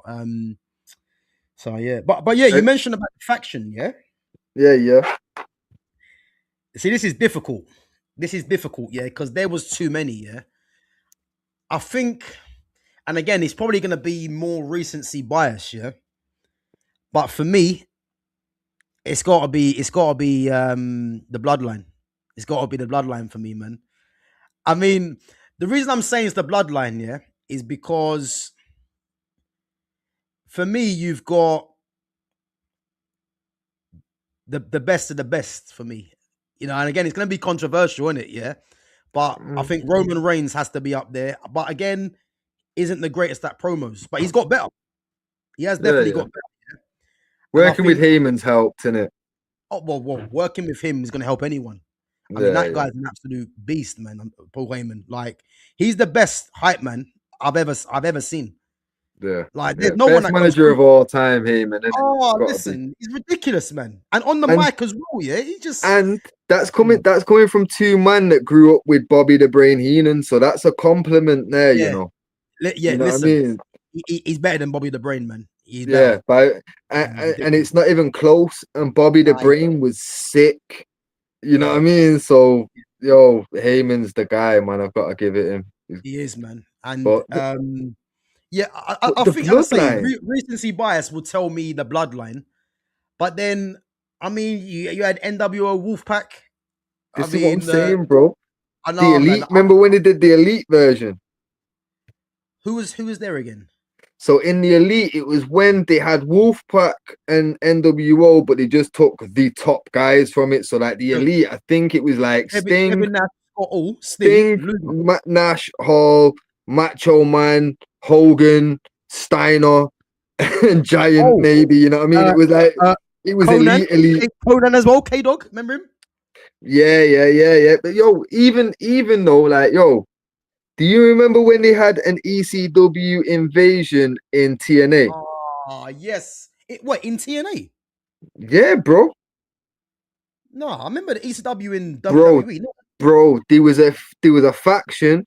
Google it now, yeah. EV2 members, let me check. and Let me check. read that list off there. I'm saying that for me, as someone that loves ECW, and the names that you're about to read, crazy, bro.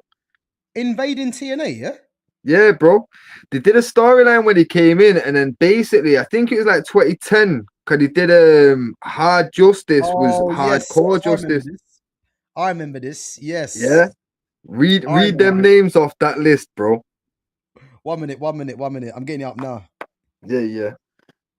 Guys, make Card sure that you're smashing the like button, guys, and make sure you're subbing to the channel as well. And make sure you go and follow Fitz over on his socials as well. I'm gonna put his socials in the description once we're finished. So yeah, make sure you guys go over. Let me just check this, man. Oh yeah, so when Abyss had the what was it he called it? Was it called Spike? Not Spike. That's Edges. was Remember it he had the, Barbie? nah, yeah, remember he had the Oh, that was Mankind. He called it Barbie, innit? 2x4 with a Janice. spike coming out of it. Janice. Janice. Janice, that's the one, yeah. So what, Stevie Richards, Raven. Um oh Rhino. Yeah, Rhino. Forgot about Rhino. RVD.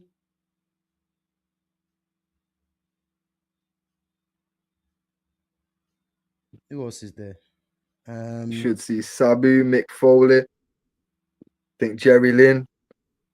Let me see this. New Is that Jack even was in it. is this the one I'm thinking of? Let me see. Oh, Tommy Dreamer. Yeah. Yeah, Tommy Dream. Yeah, they come down. Yeah. Raven with the even flow DDT. Yeah. Oh, Al Snow. Yeah. Oh, is that Jay Lethal? Yeah.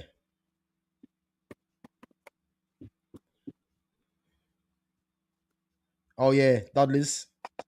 Yeah, Dudley's was in it. This is what, bro. They had some fucking serious man, bro. You know what? Yeah, it's bringing back memories, man. Because I remember when Jeff Jarrett, yeah, he used to dominate the TNA title, yeah. And they had that Dixie Carter. Hey, that Dixie Carter was alright, to be fair. She was Yeah, decent. Yeah, yeah. Dixie Carter, man. Do you know what? I forgot about all this. You know that? Nah, I forgot about bro. all this. I'm not gonna lie. I've only recently I've been going back to I think it was because of the new WWE game. Obviously, they've got Abyss and like an old school AJ in there, innit? So Yeah. obviously I've been playing that. And I was like, yo, fuck that. Abyss was sick. I've got to go back and watch some of these, innit? That's why I was saying I was watching a Raven and Abyss match last night. Yeah. Abyss Right. was sick. Black Hole Like, Slam and bro, that. yeah, man. But like, yo, going back now, they have got a catalog because they put a lot of it on YouTube in it. They've got a YouTube channel where they just put up full matches and full events, bro. Yeah, Yo, yeah, it's got bro. me Listen, so so whenever so basically, you know that obviously how the algorithms work, in it. yeah, yeah, So I always get different WCW or TNA or whatever just coming up on my line on my timeline. So yeah. I just see a mad comment. What's this? What what's going on there, man? Uh, bro, let's move past that, man. What's wrong with these people? Let's move past that, No, but like, I've got to put the spectacles on if I'm gonna be able to read it. So bro. Trust me, you don't want to read it, man. I don't know what's going on. Someone could rewind. Yeah, let's move past that. Bro, my best tag team of all time is the Brothers of Destruction. Bro, the Shield faction was also fire. Yeah, listen, that Shield, man, with do you know what? Seth Rollins has to be up there as well, man. Seth but Rollins, do you know what? Do you know what? How can we forget Seth Rollins? He has to be up there, no doubt. yeah, yeah. I think the reason why I've forgot him is because his voice slightly annoys me, but his Mm. promos are good and his work is incredible. So he needs to be in the great conversation. Bro, And is he's it actually is been it booked CM the Punk? way that Mm. it should have been as well. You know what I mean? Like he's Yeah. actually had a good career. So Mm. he's on all levels that you named before. Like he's got to go into there because even he's got an aura about him. Yeah. I like that he is a genuine good bad guy. Cause as soon as he walks out, you do feel like he's a smug cunt, don't you? Like you really Yeah. like. Bro, I don't do like you know this what's guy. actually funny? Yeah, do you know what I actually see yesterday? Speaking of Seth Rollins, yeah. Do you remember what was that? I forgot his name. Matt something. Matt Riddle. Oh yeah. Bro, have you heard the thing with him and Seth Rollins? What the actual rivalry they had in Bro, I didn't know it WWE? was that deep. Oh Like, yeah, where he's talking about his wife and all that. yeah, bro, I see it yesterday. Yeah, I was thinking, I never knew that. So, basically, because it was basically when something goes too far or something like that. It was Yeah, called, yeah, yeah. And Seth Rollins comes on and says to Matt Riddle, he goes, "I hear you want to talk about my family or something like that. Let's talk about your family." And he goes, "Something about when your wife divorced you and you couldn't see your kids anymore." I yeah, was yeah, thinking, what? Like, I never even knew that, man. I never even yeah, knew that. bro. But that, to be fair though, that I've clocked because I saw something. Seth Rollins got asked in an interview about the whole WWE unreal like back behind the scenes type of thing, Mm, and he was saying like he doesn't really like it because he's like the one thing for us, everyone understands that it's predetermined, but yeah. the magic now is that whole oh shit, is that real, is that was we meant to see that, is that meant to be like the whole you see that shit with Charlotte and Tiffany earlier in the year. Charlotte and Tiffany. Charlotte, Charlotte Flair um, in it and Tiffany Stratton, where like they said something about oh Kaiser's yeah, in my yeah, yeah. DMs and all that bullshit. Who was saying that? Sorry, So Tiffany said something about what? something No, about no, free. So Sh- Tiffany said something to Charlotte about being 3 times divorced, yeah, which wasn't meant to be in the script apparently. And wait, then, when was this? When was this? bro, in the build up to Mania, bro, Oh, I never knew this. Nah, yeah, you bro, serious? bro, yeah, yo, you can check the promo. It happened on like a Raw or something, but like it was on that Unreal as well, in it, and like Yeah. it's showing behind the scenes of what happened. Then they're like Triple H is like, what happened? And Bruce Pritchard's Charlotte and Tiffany Stratton. yeah, bro, Charlotte and Tiffany Stratton, because obviously they fought for the title at Mania, Yeah, innit? yeah, yeah. But I didn't Yeah, know that had a rivalry like that. yeah, like in the build up, yeah, man. But that's what I'm saying. Like that's what Seth was saying in it. Like for him, that's where the magic is. Where it's like, is that real or was that actually Okay. scripted, but scripted on a deeper level, so we believe that it wasn't scripted. All You know what I right. Yeah. mean? Yeah. Because Yeah. that's where the genius comes into it now with Seth's work. You know what I mean? So like that probably was scripted, but like that deep where it's like, look, we're gonna make everyone believe that this is real and that we're really fucking at each other. You know what I mean? That was essentially Brett was saying that to Sean. You know what I mean? He was saying, look, the locker room think we hate each other. Let's keep it that way. You But know what I makes mean? it makes a good viewing, man. So Yeah. And obviously, like shit, everyone Oh, knows that. wait. Just quickly. So, what was said between Charlotte and Tiffany Stratton? So basically, during the promo, Tiffany, like she stumbled or something or whatever, and Charlotte was kind of like speaking over her a bit in it, and like fucking her up, and she was stumbling and wasn't handling it very well in it, and then basically, fucking Charlotte's taking the piss during the line where Tiffany's meant to be. It's meant to be like the closing line in it. Yeah. So because that didn't land the way it did, Tiffany's then gone. She said something about fucking the only time you'll be better than me is in divorces 3-0. Woo! You get me? And I'm like, rah, fucking hell. But then obviously she's got out the ring and then Charlotte's about, oh yeah, is that why Kaiser's in my DMs? Oh shit! You get me? So You're it was joking. like, but that's what I'm saying, though, bro. Like to me, it's like, well, that could have been legit. That could have just been Charlotte being an unprofessional bitch and then it all getting a bit too fiery. But it could also have been very just smartly planned to make us all believe that. I don't think that's true, man. I think she just. Well, who knows, isn't it? But that's what I'm saying, bro. Obviously, Charlotte's with what's his name? That Andrade, innit? Andrade, yeah, and obviously Ludwig Kaiser's with Tiffany Stratton, innit? Yeah. But like I say, like I don't know how real it was or whatever, but it's there on a episode of Raw for the world to see in it. So it's like, I never knew that. But yeah, like, but that's the thing, though. Yeah. But that's the best part of wrestling now. You know what I mean? When it is like, oh shit, did my man really? You know what I mean? That's the best part of promos now, where it's like, whoa, did he? You know what I mean? Did he just say something that we weren't really meant to see? But boy, right, all right, guys, let me go through some of your chats, man, because this is an epic epic stream, man. I didn't know some of this stuff. So Tiffany and Kaiser actually broke up. Mad, I didn't know that. I haven't seen him in wrestling for a little while, though. You know. Yo, didn't he turn into Grande Americano? Oh, don't say that. I swear they turned him into Grande Americano. Chat, please help me out, cause I'm not that current. Like, Grande Americano is it's Chad Gable, bro. But yeah, like I swear, last time I seen a clip of him or a picture of him, he was dressed as our Grande Americano. Oh God, they've got him doing that nonsense, yeah. Yeah, man. Cause like to be fair, like my daughter only likes watching the women wrestling, and my son only likes watching the guys. You get me? But my son's very selective with what matches and what guys in it.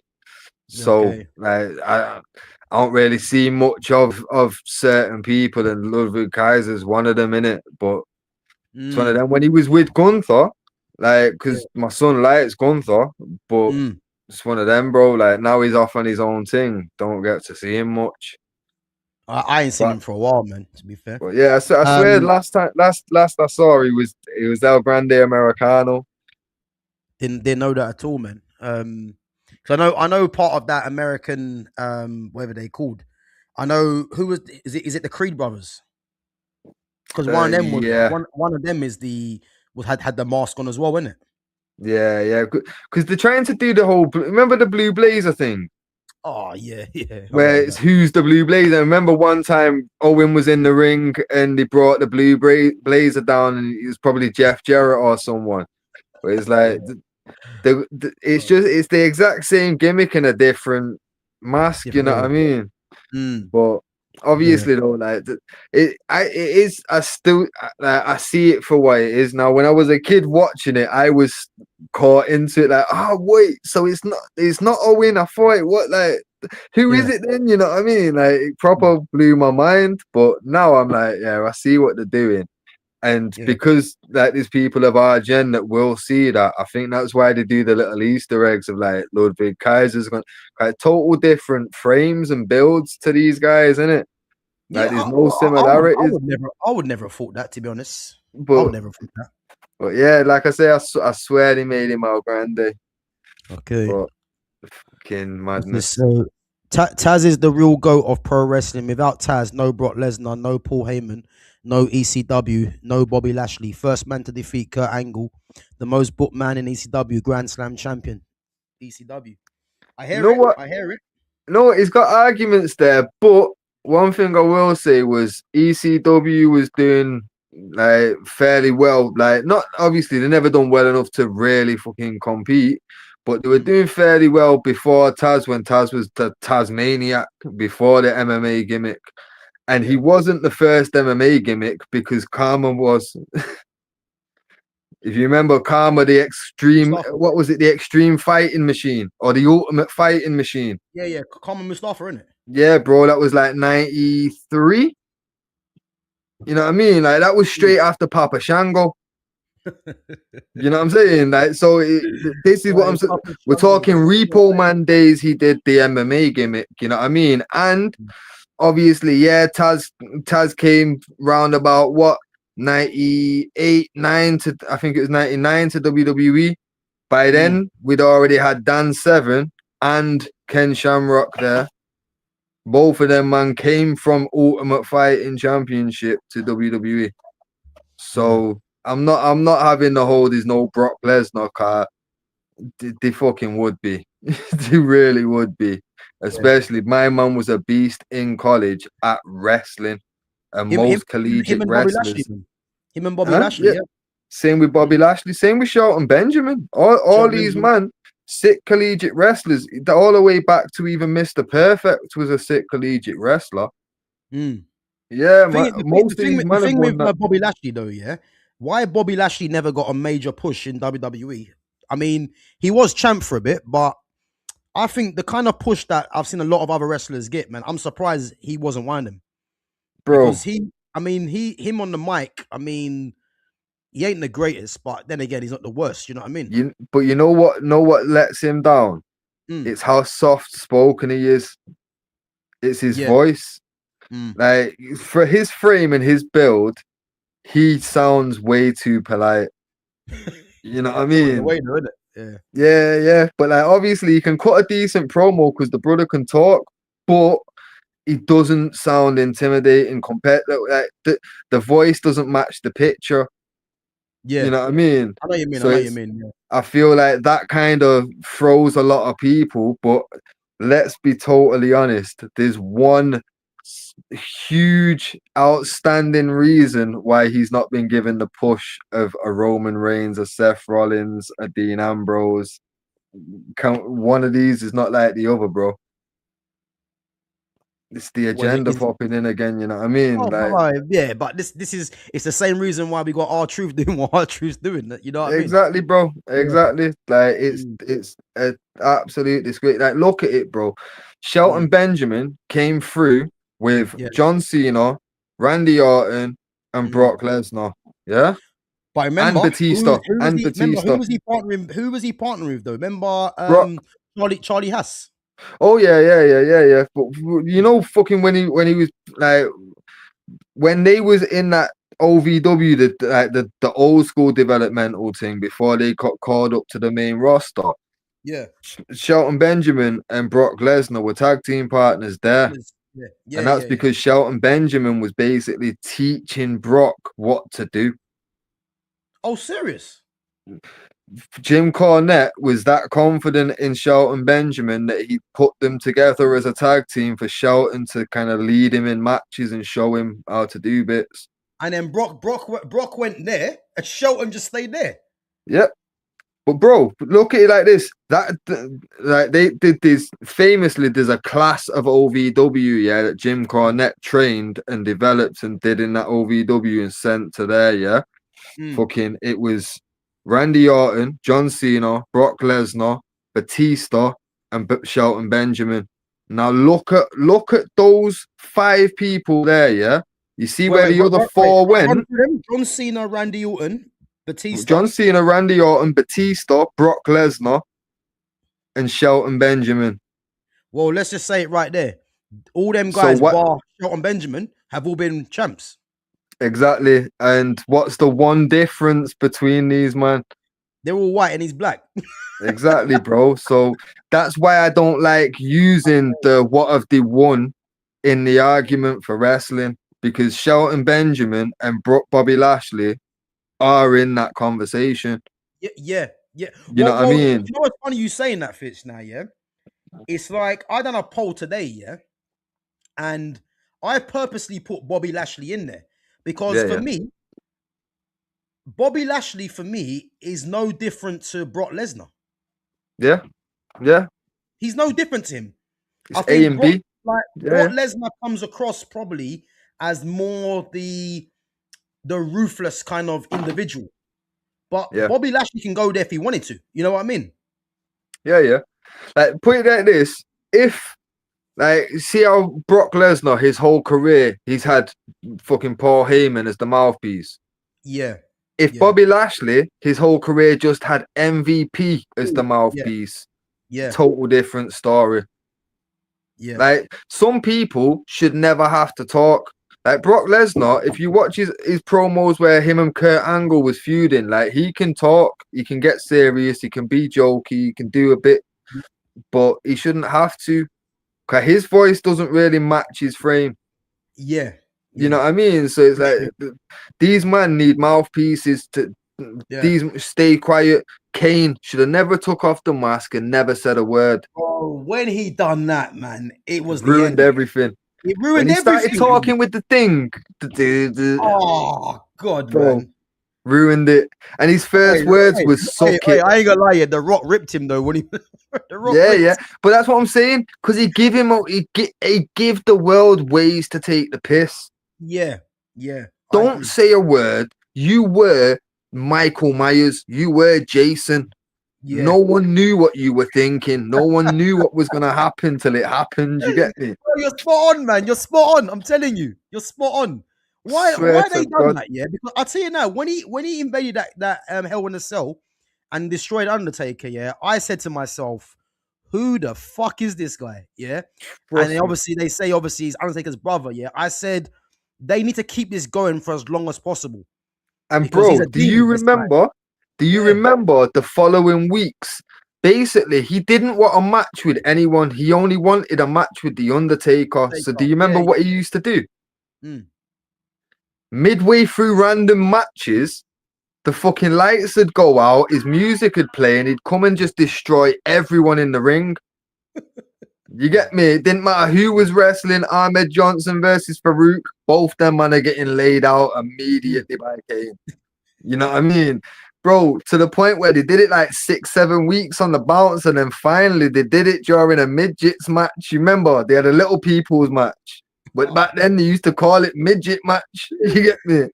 There was a midget match with like Max Mini and all these guys in the ring, like a 6-man thing with I remember him. My yeah. God. You get me? And Sonny was the referee, and the music hit, and everyone shit themselves, bro. But they'd set it up perfectly because every week, man, are getting laid out. It could be a tag team match, it can be a singles, it don't matter. Every man in that match is getting laid out. Oh man. He just walked in. Yeah, he was saying girls, man. Trust me, bro. Walked in, killed everybody in sight, and walked out without saying a fucking word. Hey, listen, but you wanted to see every week because it was one of them things, man, where you just didn't know what was happening, but you just didn't know what to do sank. Yeah, you didn't know what to expect, but you just knew, yo, what I got to a point where I would genuinely wonder, I wonder what match Kane's gonna come in and ruin. You know what I mean? Yeah. Like when you're watching, like, and they're saying, tonight we've got Goldust versus such and such. I'd be sat there with my brother, like, it's gotta be that match, innit? It's gotta be that match, bro. Like, it's not gonna be the other one. Like, but yeah, man. You know what? Yeah, I actually miss them times, man. They were the times, but because again, you're not really getting that too much now. Nah. I mean, apart from at the moment, you'd probably say the Vision with what's his name, Bron Breakker, and Yeah, it's a bit different. Him and Bronson Reed, you know, they're yeah, going on a yeah. rampage, just trying to be up everyone. But when Kane was coming through, yeah, with that red and black suit, man, I just thought, yeah, this guy is dangerous, man. He's dangerous. I don't think no one Trust wants me. it with him. You know what I And that mean? thick leather mask on his face. That yo, how are you Bro, getting through that? Undertaker was in trouble, man. I'm telling you, he was in trouble. This Kane was Trust flying me. close, man. Trust He was me. flying close. Ah, man, I missed them times. But you know what? Let me ask you before we go on to this comment. Yeah, you didn't mention your best faction. To be fair, yeah, Mm. I'd probably more based on in-ring work, I'd probably have to say Heart Foundation. Heart Foundation, yeah. Jim Because you got Anvil in that. but bro, Jim's the only weak link. You know what I'm saying? Like, look, you got Brett and Owen, Yeah, Bulldog, yeah. and you've got Brian Pillman. Wait, bro, Brian Pillman. Was Remember he when he part of was Heart loose Foundation? cannon? Yeah, but he wasn't. He He wasn't was. a He was Heart, a was he? he was a fifth member, bro. 'Cause if you remember, they Flying did a big Brian. 5-on-5 tag match Mm, as well, where he was in it, and then there was a SummerSlam yeah. where fucking Jim Neidhart said, if anyone at the Heart Foundation loses the match, I'm gonna cut my beard off in it. And fucking Brian Pillman was in the promo, and he put that because he was facing Gold Dust, I think it was. I think Brett was facing Patriot, and Owen was Oh, the facing. Patriot. Yes. You know what I mean? But everyone had a match apart from him. But he put this. In fact, that's what it was. Owen was facing Stone Cold. It was the one where it kissed my ass in it. Yes, yes, yes. I It remember that. was that one because obviously everyone had put on kind of a wager, and then Yeah. Jim came to I'll cut my beard off, and Brian Pillman lost, and basically everyone just forgot that he'd even said it. You know what I'm saying? Mm, But that was the biggest gripe for everyone at the time. Like everyone was like, nah, because he's been named as a member for weeks now, innit? So mm, I just remember people was fuming about it, and people still even mention it now when it's discussed, innit? Like, but yeah. yeah, like Brian Pillman was part of it, man. 'Cause he That's come in crazy. and essentially fucking he got brought in because of his beef with Austin. Cause he Flying had beef Brian. with Austin, and Mm, fucking that like he just kept on fucking popping up and helping the foundation, and then eventually he was just there in the locker room promos and back. You know what I mean? And yeah. even he'd come out to the like. No, do you remember they had a one where Brett was in a wheelchair because he had a broken leg, and he brought him out onto the Yeah, ramp. I remember that. I remember that. Yeah. Like Yeah, I if remember. you go back to that, Brian Pillman's there. Like he was always there, bro. He was actually an official member. I didn't even So realize Pillman was part of them. yeah, I didn't man. realize. That's what I'm saying. When you've got four like that, you've got Brian Pillman, British Yeah. Bulldog, Owen Hart, and Right. Brett. Yeah. You I think don't the think I. Heart Foundation, you know? Well, yeah, like I say, bro, it's a bit controversial because obviously title wise they've not, but in ring ability, Mm. them three there. And even if you want to get techie about it, you put Brett with Jim. That was a tag team, bro. Yeah, but again, these guys are all from the Stu Hart dungeon, though, man. So why are we surprised? You know what I mean? Yeah. You That's know what I'm what I saying. To mean? be Why are we fair, surprised? yeah, but that's the thing. Stu Hart was like he was a proper wrestler, like collegiate Yeah. wrestler type. You get me? Like all Mm. the greats have Correct. normally a background in it. That's why Yeah. Kurt Angle was so good. But man expected that of him. You know Yeah. what I mean? That's why he got the push and he got the undefeated run to begin with. You know what I mean? Mm. But at the same time, like you know, I feel like with Taz didn't really. He was. If you look at people talking about Taz and in interviews and that, people always say like, "Yo, he was a gimmick. He wasn't really like that. He wasn't. You know what I mean? Mm. So he can't come into the convo on that shit." Mm. But you're looking at factions too many times, man. I'll be like, it's DX or it's Nation, fucking NWO NWO. or DX basically, or if it's a new audience guy, you're talking Shield in it. Like, Yeah, well, do I you know what it can't. is now? Yeah, you could pick really a lot of them, but I think I'm going with recency bias, man, because I think when it was the bloodline, man, I think Roman Reigns, the Usos, and then And you're getting Sammy, in Sami Zayn, and do you know what it is now? Yeah, I don't get the Sami Zayn thing. People rate Sami Zayn highly. Yeah, I've never got it. bro, I don't get it myself. I've never He's got it, man. decent They in rate the him ring, highly. but I don't know. Maybe he's just one of them likable people that most people just seem to. Yeah, he's a good Yeah, guy, but and I've never looked at Sami Zayn, yeah, as this top wrestler. Never. nah, No, I just nah. don't understand why he gets so much loving. It confuses me, honestly. It confuses To, me. yeah, to be fair, I'm on the same page with you there, bro. Like I just don't get it. I'd much rather like people say to me like, yeah, I like Kevin Owens, 'cause I can understand that. You get me? Like, there's Yeah, reasons behind Kevin Owens. Like, he can really go, he can really talk. yeah, He's a good bad guy. He's mm, funny when he's a good guy. Like, yeah. I can fuck with him. Sammy Yeah, though, Kevin Owens. Kevin Owens is a genuine.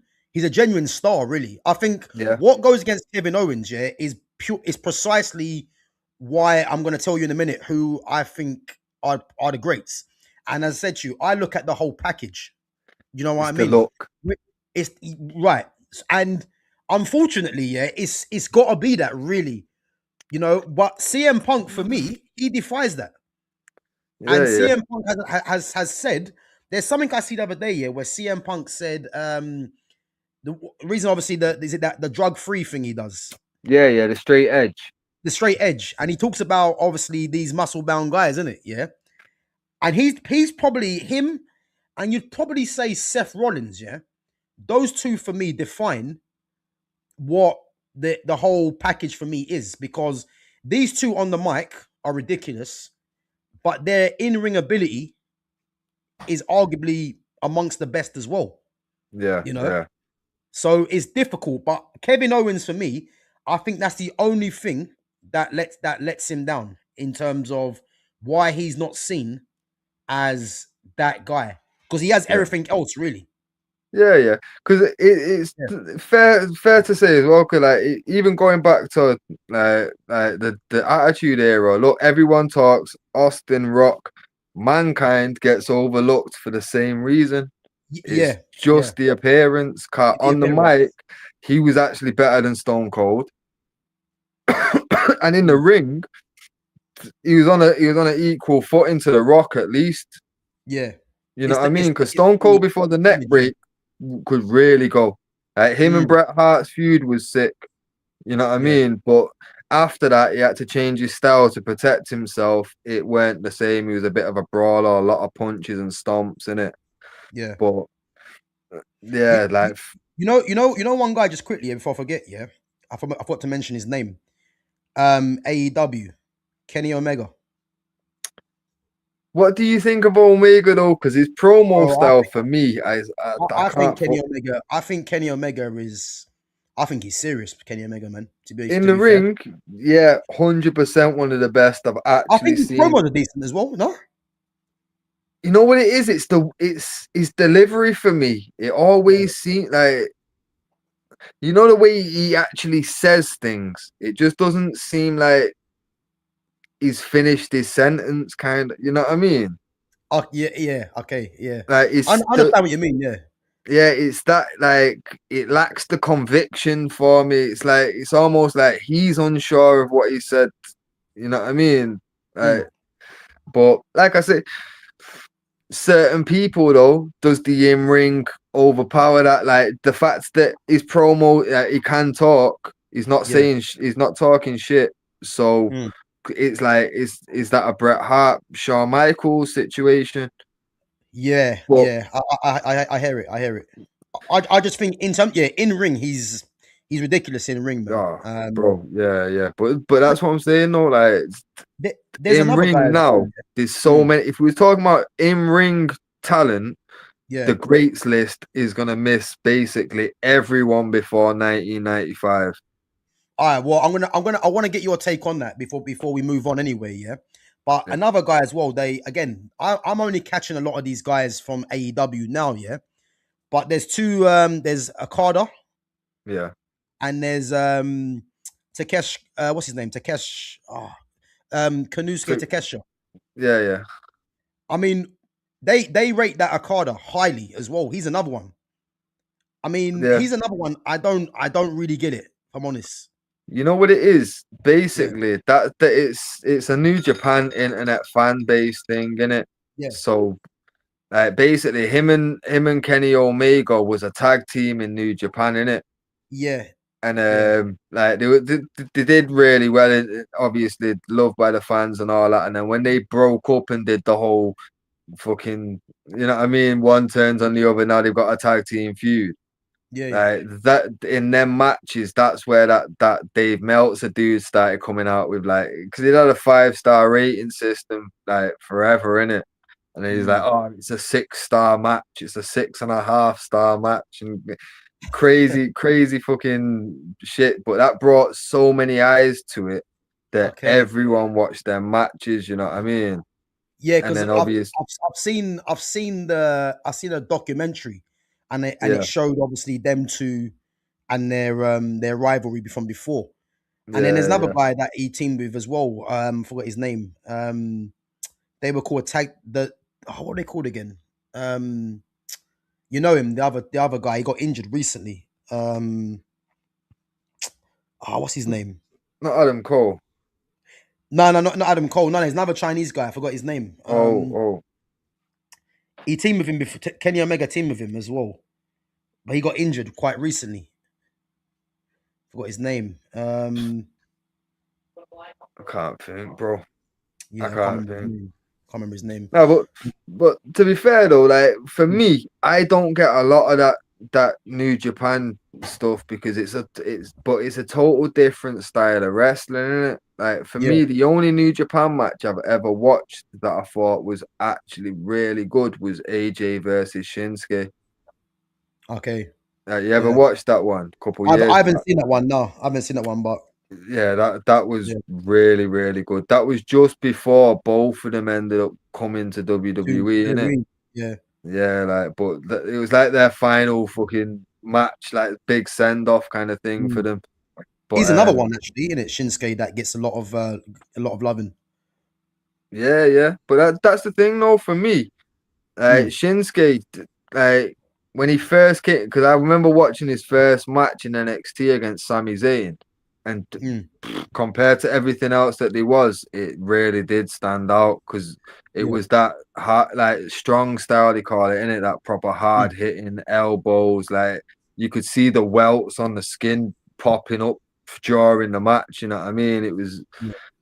It was a brutal fucking match in that sense compared to your typical wrestling match in it. So Yeah. for me, I was like, well, I can understand the hype, but then when he went to the main roster, they made him like everybody else. He doesn't have that style in him anymore. Yeah. You never see that about him. It's more about his aura now because he has got mad charisma. Like I don't know where he gets his confidence from, but if he Mm. starts bottling it, that could make him a fortune.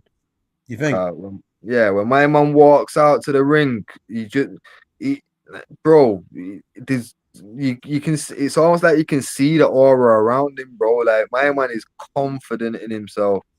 Yeah. Like if you watch some of his earlier entrances in NXT and that, yeah, Mm. bro, when that theme song hits, because the whole crowd just loved his music as well. Yeah. Yeah. Like, bro, my man walks out, and I swear to God, there's not one person on this planet that could tell him shit in that moment. I'm telling you, bro. Like, Yeah. he's not hearing a word from anyone. I'm telling you. Uh, Like, oh, absolutely mm. sick. But like I say, Mm. so I've seen matches of these guys where I'm like, yeah, I can see why people rate them so high, but the majority of the stuff that I've seen of them is gonna be the American product in it, and when it's Mm, WWE, everything's like WWE style in it. They don't mm, really give them any kind of flexibility in what they can do unless they're the main guys, and it's in one-off matches. yeah. You know what I mean? So, Mm, I hear it. like I say, I don't really get the New Japan stuff and the Yeah. whole I've not really watched Omega it too much, card to be honest. on. Yeah. But again, AEW, I've clocked with them. They do cater for that audience. 'Cause I think they know that they're not winning the WWE audience, so that you Yeah, might yeah. as well focus But on in bringing a everyone sense, else. yeah, I don't actually know why, because there's some top talent, man, in that AEW. There's some ridiculous Yeah, talent in yeah. that AEW, man. Like, No, trust me. so yeah, it's kind of odd, man. But yeah, yeah, you can definitely see, because there's a lot of New Japan wrestlers in that in AEW now. Anyway, you Yeah, know, yeah. as I say, they rate If you, that Okada, and I can see why they rate Kanusuke Takeshita, but the yeah, Okada one, I'm confused. But they do rate him like highly. You know what I mean? yeah. So yeah, But but again, I feel like because my man's got that kind of following in Japan, yeah, like it's almost like Rey Mysterio. No matter what, obviously he was sick, but it doesn't yeah, matter. He could have been shit with that kind of following. You're going you're to get going far. pushed. Yeah, You know what I mean? Because you've got the whole of Mexico behind you. Like we need that yeah, audience. We're gonna keep I hear that. it. But I ain't But gonna lie, yeah, it hurts me, man, to watch his brother, watch his son. Sorry, I mean, I just don't get it with his. How's his son got belts? Like, be honest. Like, I just don't rate Dominic Mysterio, man. It's ridiculous, nah, to be ridiculous. fair, what I can say is I can because he's stealing a lot of Eddie's stuff, like early Yeah, Eddie yeah, stuff yeah, at the minute. And yeah. like because of that, I'm actually beginning to come round to him because Oh, I like seeing Eddie Guerrero stuff, bro. Like I can't lie, Eddie was one of yeah, the but guys. I'd rather they have someone that is a genuine, like, you can genuinely see it in them, Eddie Guerrero. Oh But I yeah. just can't see it with this Dominic Mysterio, man. You Oh know, yeah, imagine yeah. if Nah. Dominic Mysterio become world champ. Oh I think yeah. I'll have to stop watching wrestling. Don't get me wrong. If I was watching Seth Rollins pull off some Eddie Guerrero stuff, it'd be It so made more much better. sense. It'd be Yeah. so much better. You know what I mean? But like I say, let anybody on the roster start doing Eddie Guerrero stuff. I'm going to take an interest, and I'm going to start coming round to that person because Eddie Guerrero's Mm.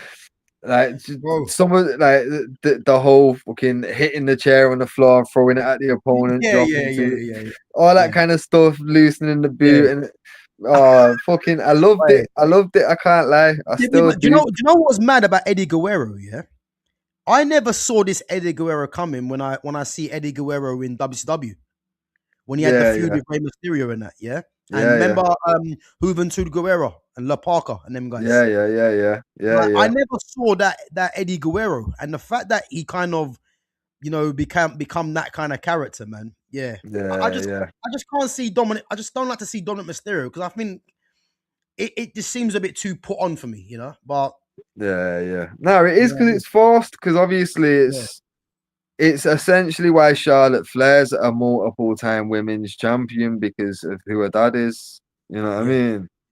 But you Look, know what? yo, Speaking of that, and just quickly, you see Jade Cargill. yeah, Like, she's prime. She's what I'm talking about. Yeah, she needs to be dominating this for a while, and I reckon, her biggest challenger is gonna be Bianca Belair. yeah, yeah, yeah, yeah. And Yeah, the thing is, as well, I have noticed that the whole agenda isn't really there for the women's roster in terms of what? in terms of like anyone can hold that title. Yeah, but what I will tell you, when Jade Cargill first come to WWE, I said this girl needs to be pushed quickly, because what she was doing in AEW was ridiculous. It was just like, and the funny thing is, it was the TBS champion. She was not even the AEW champ. So when they Yeah, got her to WWE, I said she's got to be pushed. But they made a tag team with Bianca Belair, yeah. And I think Yeah, what they were trying to do is push Tiffany Stratton. yeah, And they then were. Jay Cargill just come in there and destroyed her, yeah. And I always said it was about time this girl became champ. Now, I think, as I said, because Bianca Belair's out injured, and you can Yeah, see the way Jay Cargill's going on. She's just beating up everyone. And I yeah, think it's gonna be Bianca Belair. Because let's not forget as well, yeah. What's her name had a child and she didn't even get beat for the title. Becky. No, Wasn't what's her Becky Lynch. name? Jimmy Uso's Oh, Naomi. Naomi. So Naomi obviously relinquished the belt because she obviously had a child, yeah. Yeah, yeah, So I don't know whether they're gonna bring her back to go against Jay Carl. Remember they had that feud anyway.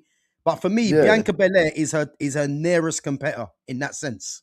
No, all day, all day. But that's the thing, though. Like Mm. their feud, it's kind of been like a triangle feud ongoing for Yeah. like over a year now, really, over like 2 years or some shit now, maybe.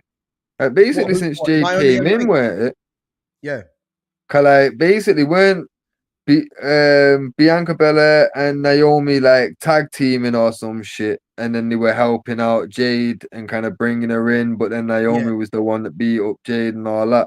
Yeah. So Because like it's she got yeah, basically it's been jealous like of a her, innit? slow cook. I think that's gonna be that's WrestleMania triple threat, them three telling you for the title.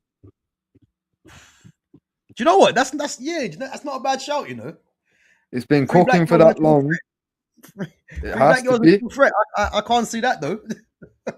bro.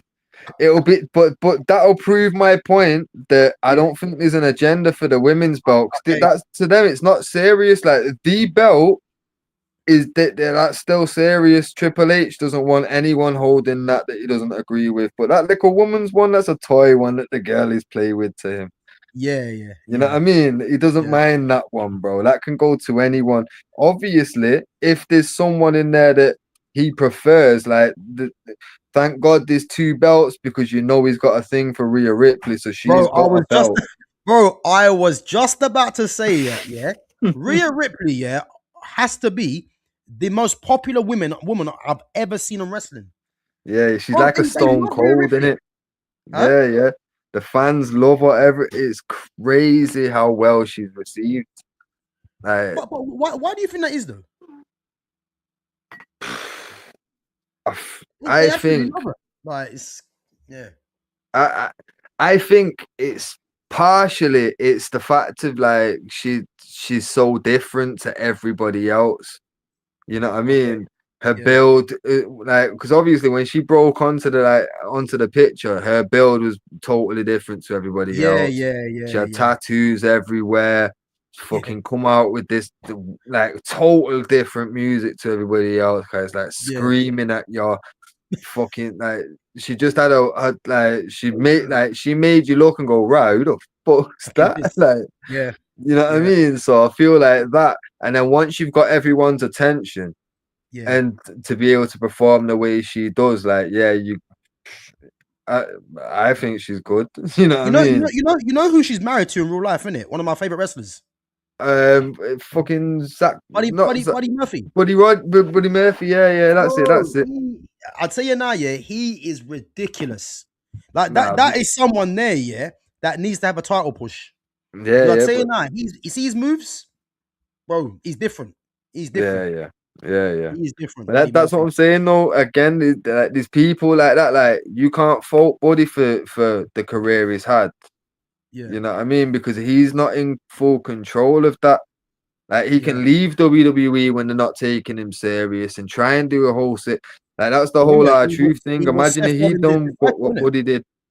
Yeah, We'd be sat here now talking about what a shame that he's not had the fucking push or the run or he's not. You know what I mean? Buddy's not actually Mm. got moments, anything. Bro, You know what I he was mean? Seth Rollins' disciple. Yeah, nah, where he edges as well. Edge. When? I swear. Remember when Edge had two fake edges? One of them was Zack Ryder, and I swear the other one was Buddy Murphy. Yes, you're actually right. Yeah, but that's when he first come into the Yeah, yeah, when he first into it. broke in.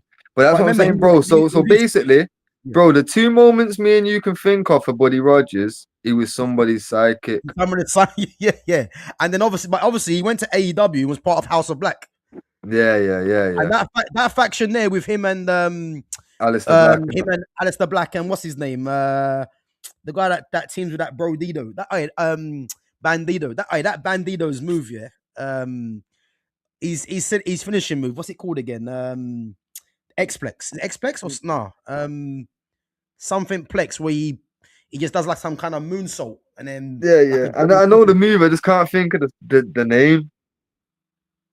It's called Saint Plex. Xplex? Nah, not Xplex. Oh, one second, let me just fucking search that quickly. Hey, that move, yeah, that move is serious. Yeah. Nah, trust me. One sec. But that faction there, man, that faction was serious. And then obviously he's now in AEW feuding with Damian Priest. Yeah. But to be fair, what do you think of Damian Priest? I think that's another one that he gets a lot of good reactions, you know.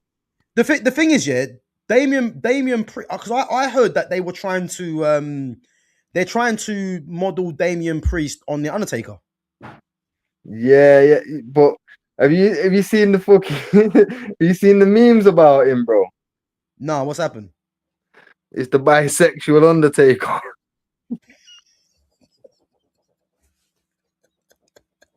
I swear to God, bro. You know what I'm laughing?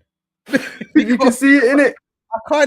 I kind of get where they're going with this as well. Yeah, bro. Yo, oh my God, they're taking the piss. Well, yeah, 21 plex. I think he's good, but yeah, Weber. I mean, he's a bit similar to Drew McIntyre in a sense, isn't it? I think. Yeah. So yeah, man. But listen, we've had a sick stream, man. Let's get your take. So who you going for number one, man? Greatest. Yeah, it's difficult. It's difficult. I'm gonna let you answer because you know what I mean. I want to see what you're thinking because I'm looking at the whole package, you know. And as I said, it's a very small circle. I hear it. Like right. So if we're gonna throw in titles into the mix and all that kind of stuff, yeah, like it's actually mad because once that comes into the picture, Rock, Austin, Bret Hart, all these men are actually ruled out, you know. Bret Hart was a 5-time WWE World Champion. That's nowhere close to a 17. Yeah. So the conversation ultimately it comes down to 3 people, bro. John Cena, Ric Flair, Randy Orton, Triple H. If you want to throw him in and put the asterisks, for me, that's got to be John Cena. Wait, how many did Triple H win though? Triple H has won about fucking 13, 14, bro. He's up there. So yeah, I think Randy's on 15. Cena, Orton. Do you reckon Orton will overtake John Cena? I think they're gonna let him tie it, maybe. Do you know what? I think it's too late for him. You know what? I think they would actually offer him if he said that he's gonna retire, like do what Cena's done and say he's got a year left. I think they might actually offer it to him, but I think Orton would actually see it as John deserves that. You know what I mean? So I think they're gonna give him 16. Right. I think the year that he's retiring, he wins it one more. They do a John Cena with him. They give him a decent run, couple memorable moments. The title win will definitely be in there, but that takes him to 16. I can't see that ever being broken though. The John Cena one. Yeah. No, it can't realistically. But you know they're gonna start talking that shit soon. They're gonna, Charlotte Flair's gonna do that in the women's one. You know what I mean? And they're gonna try and push that like she's the John Cena of the women's division. Because she's already on. I think she's already on something like 14 as well.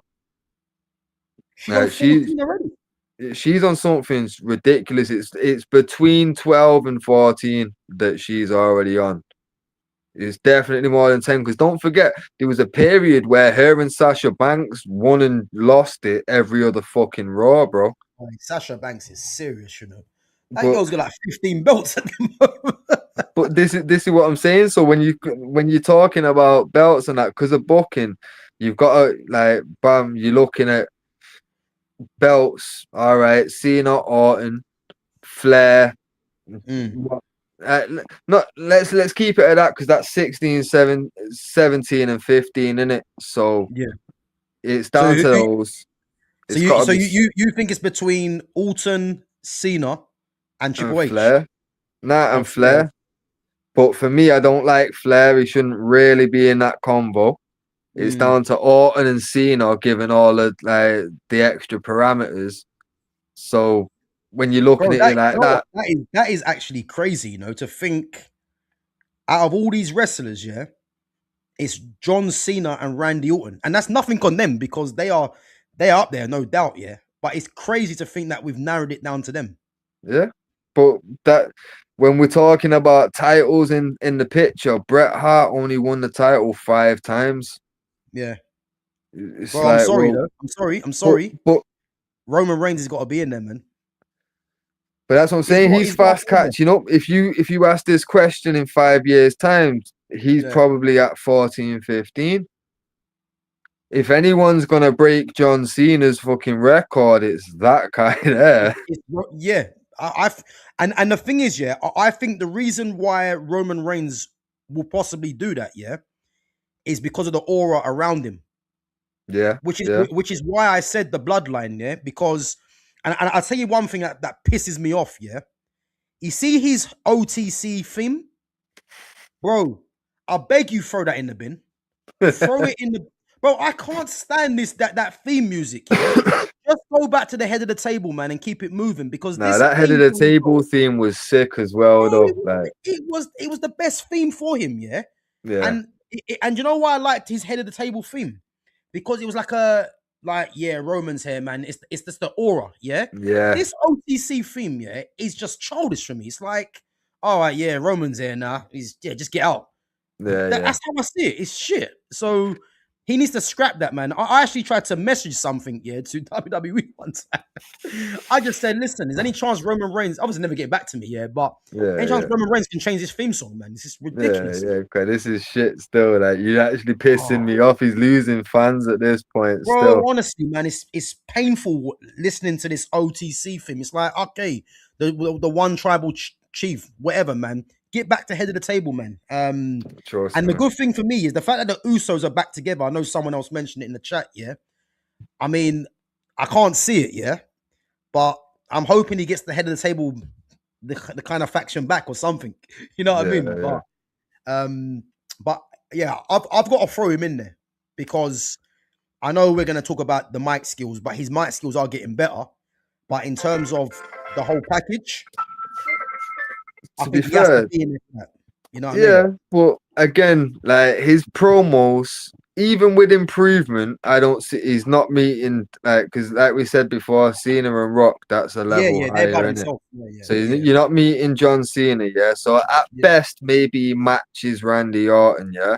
But like I yeah. say, with Cena's that high up, that's already a level above. To be honest, I can't say Roman Reigns or Randy Orton are better wrestlers than John Cena. Bro, you don't think Randy Orton is? Randy Orton's fucking great, but let's be real, like John Cena, the only downfall for him has been the formulaic thing. But if you notice with this last year, that's kind of been the point he's proven that Yeah, it's not all formulaic. Like certain matches, yeah, we just run the hits. Certain matches now it's gonna be unpredictable all over the, you know what I mean? And it's yeah. shown different move sets and all that kind of stuff. Just to show that look, I can do this, but again, you can't help how you booked. If you're being told you're now Hulk Hogan, go and drop that fucking leg and then do the poses. You got to do what you paid to do. You get me?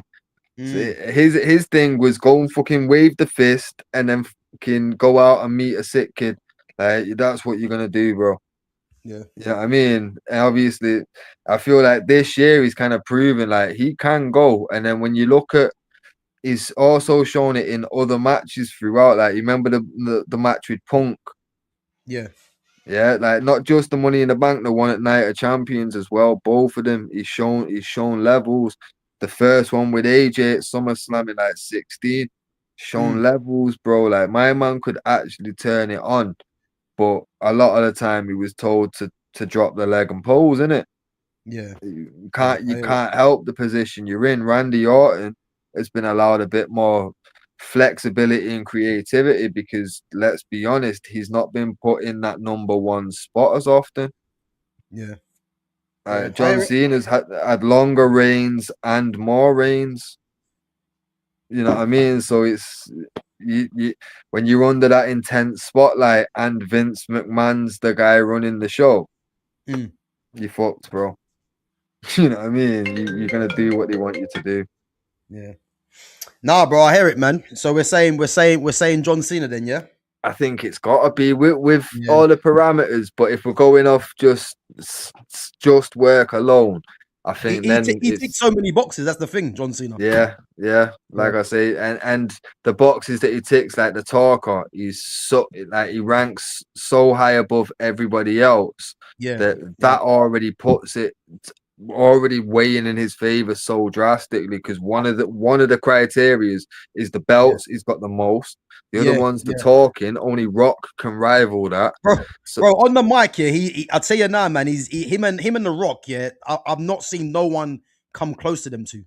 yeah, I yeah, mean, MJF is probably the only one, but again, he hasn't got the titles. So you see what I mean? So it's yeah, one of them yeah. things. Yeah, No, I so fully agree. Gonna mm, like I say, it's one of them for me. With mm, the criteria, it's kind of clear cut. You can't really get away from Cena. yeah, You know what I mean? It's one of them, but yeah, it kind of pains me to say it in a sense because there's a lot of people that I would have liked to have at least been in with a mm, shout, but yeah, it is what it is, isn't it? When yeah, belts come into the picture, it's not the same. Them old era guys can't really come into it anymore. yeah. I hear it, man. I hear it. Boy, listen, we're gonna say John Cena, man. But guys, listen, it's been a sick stream. We're gonna just wrap up, guys. Before we do wrap though, we're gonna talk about obviously the game yesterday. Um, Manchester United obviously 4-4 against Bournemouth. Um, yeah, to be honest, man, I watched that game when I got back here, and I just thought, do you know what? Yeah, I was just in disbelief. Yeah, I was in disbelief because this manager, yeah, is doing centre backs at right back, yeah, left backs at centre back. You know, they're losing the game. He throws on Kobe. Um, I mean, the fact that United conceded 4 goals at home as well is just, I mean, I don't know what to say, man. It's one of them things now for me, yeah. I mean, we're just going around in circles with this manager. It's like we I mean, I can't even get excited no more watching Manchester United because to think that Man United scored 4 goals, yeah, and they still didn't win the game. It's just like when is it going to stop? Really, this is the problem. And I mean, obviously, yeah, we've seen obviously the Kobe Minu coming out, and well, not him coming out, but you can clearly see Kobe doesn't that can't stand this manager, and the man just comments as well about the youth players. Like this man just taking the piss, but why are we surprised? He's just talking shit, talking shit about Amas, and Amas obviously won what Player of the Year as well. Cheeto, because I think Cheeto and Amas have come back and basically it's just showing they got no respect for the manager, really, because they're putting things out. Obviously, they are deleting it. But if they can see this manager as a clown, we're definitely on the right track because this manager is an absolute disgrace, man, honestly. And yeah, as I said, man, the fact that he threw Kobe on and Kobe actually played well, you know. Again, Bruno Fernandes, people don't want to talk about it, but that free kick from Tavernier, yeah. If you watch what he did, he just hung his leg out, and then he's looking at Cunha, Cunha's looking at him, but you're meant to be the captain. You see what I mean? And again, his free kick was a top class free kick, no denying. But yeah, that game yesterday, man, was just a crazy game. And let's face it, Bournemouth should have won it in the end, you know. But what did you think of the game anyway? I'm not even gonna lie, bro. Like Mm, at half time, yeah, I said to my son, like, this could actually be a really good result if we come out and play the way that we did in the first half. yeah, Just for the simple fact of it looked like the players that were really up for it. You know what I yeah, mean?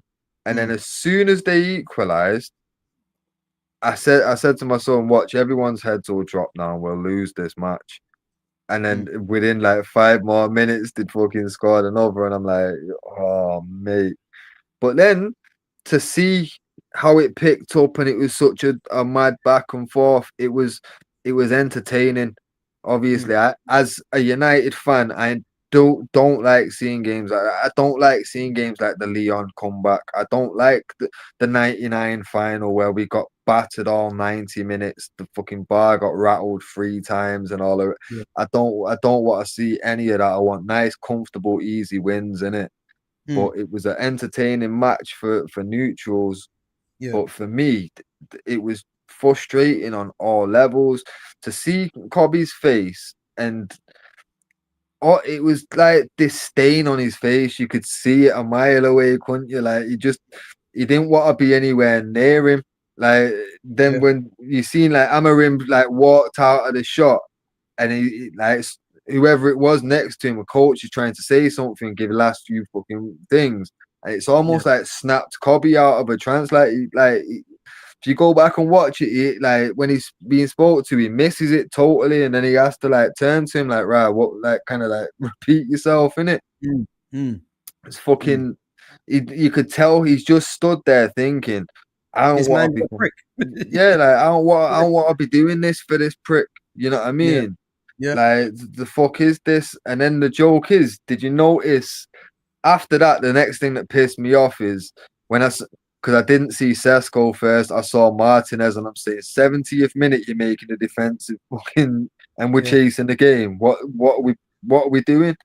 And But then I bro, you seen know what? Sesko. I purposely didn't mention that. Do you know why? Yeah, because I'm sick and tired of this manager. Yeah, and he's just doing at this point. Yeah, he has to be doing this on purpose.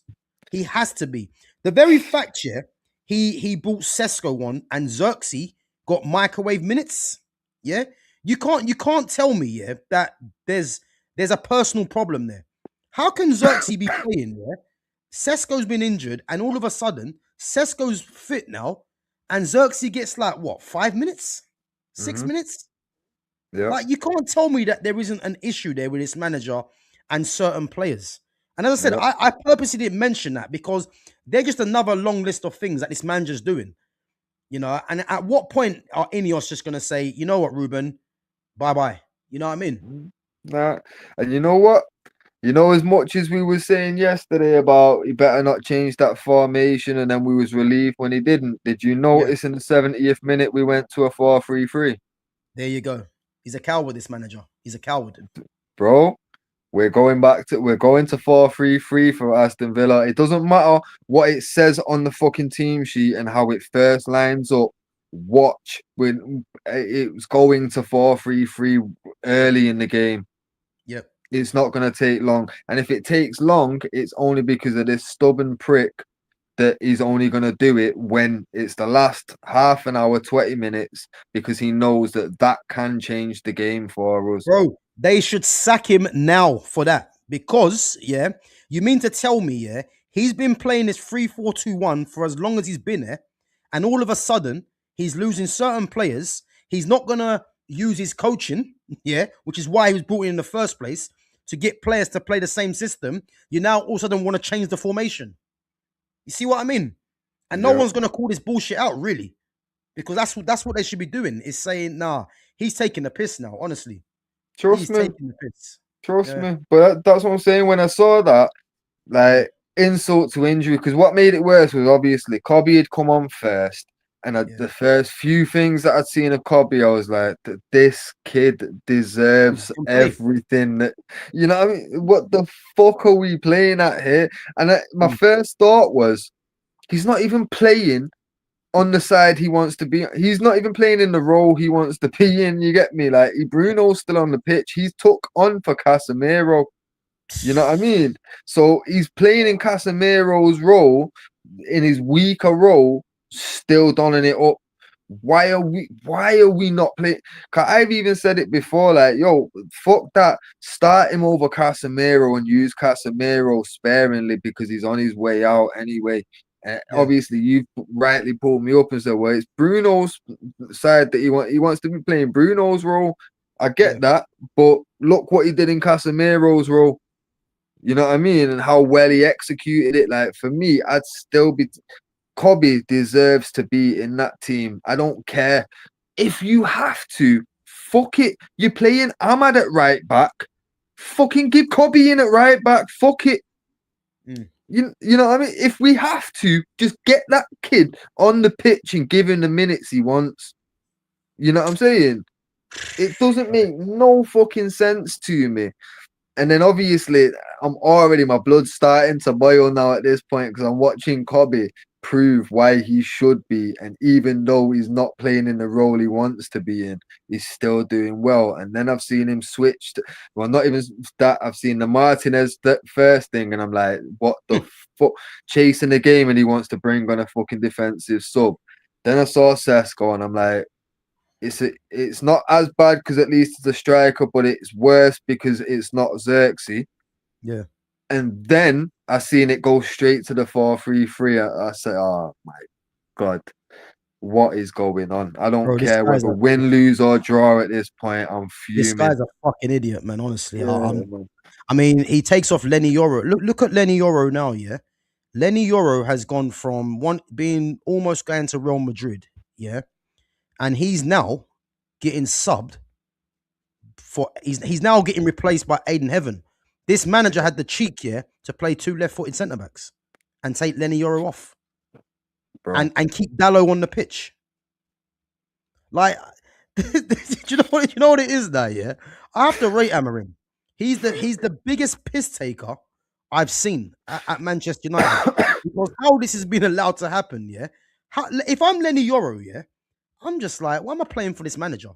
Lenny Yoro's gone from being one of the best young centre backs in world football, yeah, and he can't even. He's now getting taken off and not starting, and we've got man like Luke Shaw still here playing. Yeah, Lissandro's not even fit, really, or he hasn't got the sharpness, yeah. I like yeah, Aiden Heaven, but why are you playing two? You're playing two left-footed centre backs. Why? Why is bro. he doing it? Like, it's odd. It's fucking odd, man. Like I say, I don't think there's any logic. I think you might be closer to them rather than us trying to find logic in this man's decisions. I think you're actually closer to the mark in the fact that yo, he's actually a troll. He's Yeah, trolling us. You know what I yeah, mean? Like yeah, he's a professional piss taker. He's probably the yeah. best troll since 50 Cent. Let's keep it real. Like, this guy is taking the piss. What do you mean you put Ahmad at right back, bro? Like, what do you mean Xerxes not getting minutes? What do you mean Kobe's not getting minutes? What do you mean Mount's starting? But bro, what Nah. the fuck's going on in Bro, do this you remember? world? Do you remember when he told us, yeah, that Kobe's competing with Bruno? He brings Kobe on with Bruno.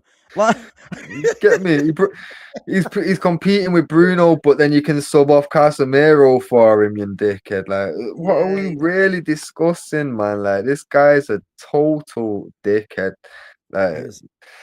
like He I is. say, I'm done with this guy. but, Well, I'm bored of it, man. I'm actually bored of it now because but I just want us to get smoked. I want us to get smoked by Aston Villa, man, and then just pull the trigger, man, because this can't continue, man. I mean, yeah, how many times, yeah, do we have to keep coming on there saying the same thing, yeah? And it's like Ineos are there, man. They're in the stands watching this nonsense. Like, yeah, you can clearly see this manager is not good. He's the mhm, worst manager Man United have had. I'd argue that with anyone. yeah, 100, The 100%. players are getting United over the line in some games. He isn't contributing to anything. He's not a Yeah, good coach. His in-game substitutions are a joke. He contradicts himself. He lies. You know Yep. who plays? Yeah, who plays? Lenny Yora's a centre back. Yeah, he played him more at right back for that game, and you had Yeah. Luke Shaw playing centre back, and Luke Yeah. Shaw's a left back. Like, what is this? What is this really? This is what I'm What's saying, going man. on? He's got no Like, man management. You're treating Xerxes like a clown. Like if yeah, I'm Xerxes, yeah, I would have said, "Fuck you, Amrim. I ain't coming on for this." nah, trust me. What do you mean 6 minutes, dickhead? I'm sitting back. He should have done a Tevez. Yeah, He should have done a 100%. Tevez totally. 100%. And I don't think there'd have been a single United. Well, they will. There'd have been some fucking dickhead. That's well, Yeah, you gotta respect the manager. Nah, fuck fuck that. the No manager, man. respect for this Fuck him. dickhead. Like this guy can go today. This guy can go yesterday. I don't care. Fuck this. Like I'm done. But the thing is, though, like as much as it did piss me off, I said it Mm, before we saw the team sheets. I was predicting a draw. And then when I saw the team sheets and I saw Clivert was starting, I actually thought we could get a beat here. yeah, you So a said you. draw, but like I expected it. I can't. We should have won, but Mm, considering like before the game, if somebody would have said would draw, just take the draw, I'd have took mm, it. Obviously, Villa, I expect to get beat. So when we do get beat, I don't want to hear no one mm, talking shit because I knew that it was happening. You know what I mean? Like mm. it is what it is. But at the same time, if these two matches here aren't the two final nails in the coffin, I really don't know what would be. Other than something really unthinkable, like one of them real horrendous scores against a Liverpool or a City, or you know what I mean? Bro, I'm past the point of predicting now because I just don't know what's going on, man. Like Like, it's just literally going from game to game, man. And yeah, I just don't know what I don't know what to say really because I just don't know. I mean, is he on the verge of getting sacked? I don't know. I don't have. I I'm actually bored think with it. he's pretty safe. He must be, yeah. I He think must he's be. pretty safe because somehow, like, there's not really outrage from the fans. Like when we talk about Amarim in or out, like Mm. I've seen on like anytime you put up polls and all that kind of stuff, I see fucking yo. It's always kind of fairly equal. There's at least a fair number of people that are trying to say give him time. He needs more signings. He needs to the end of the season. Da, da, da, da, da. Yo, with that kind of support, there's not really pressure. Yeah. You know what I mean? Like, remember back to how the fan base was treating Moyes.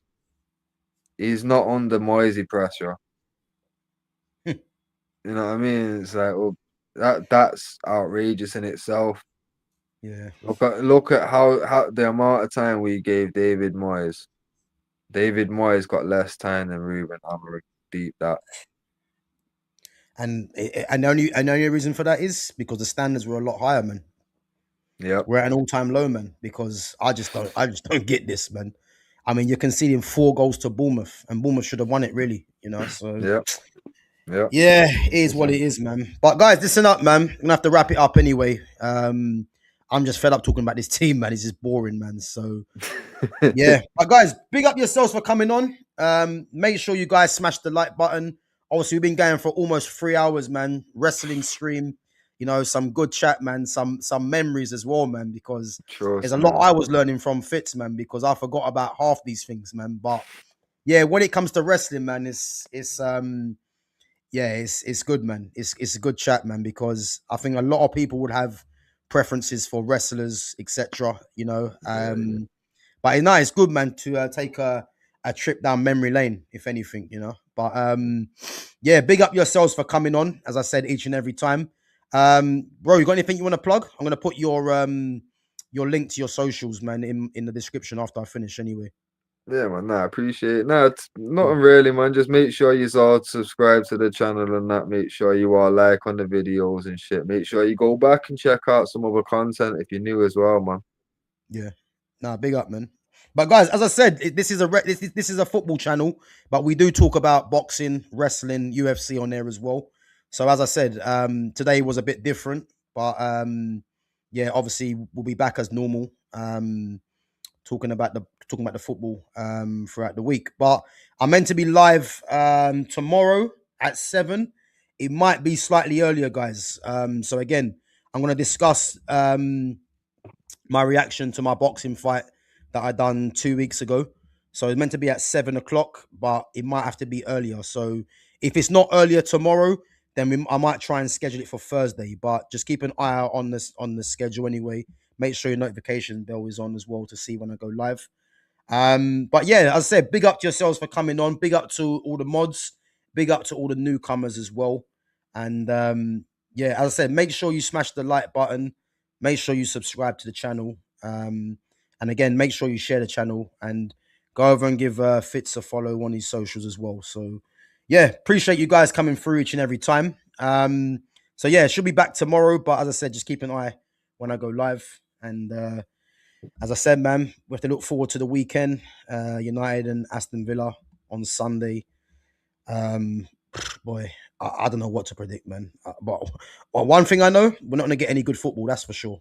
And yeah, this Ruben Amorim experiment, man, just needs to die, man. I promise, man, because it's just painful watching this. And again, we spoken a bit about Kobe and his brother doing the whole free Kobe, which again, it is childish, but this is what it's come to. And, start of the summer, I did say it's going to be you're either Kobe Manu or you're Ruben Amorim.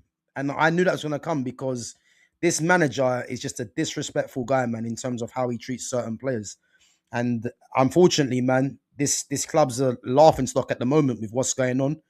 So, yeah, it is what it is, man. But yeah, but bro, man, big up for coming on. And No, man. yeah, Pleasure, man, we're man. gonna touch base soon anyway, yeah? Yeah, man, definitely, brother. Cool, man.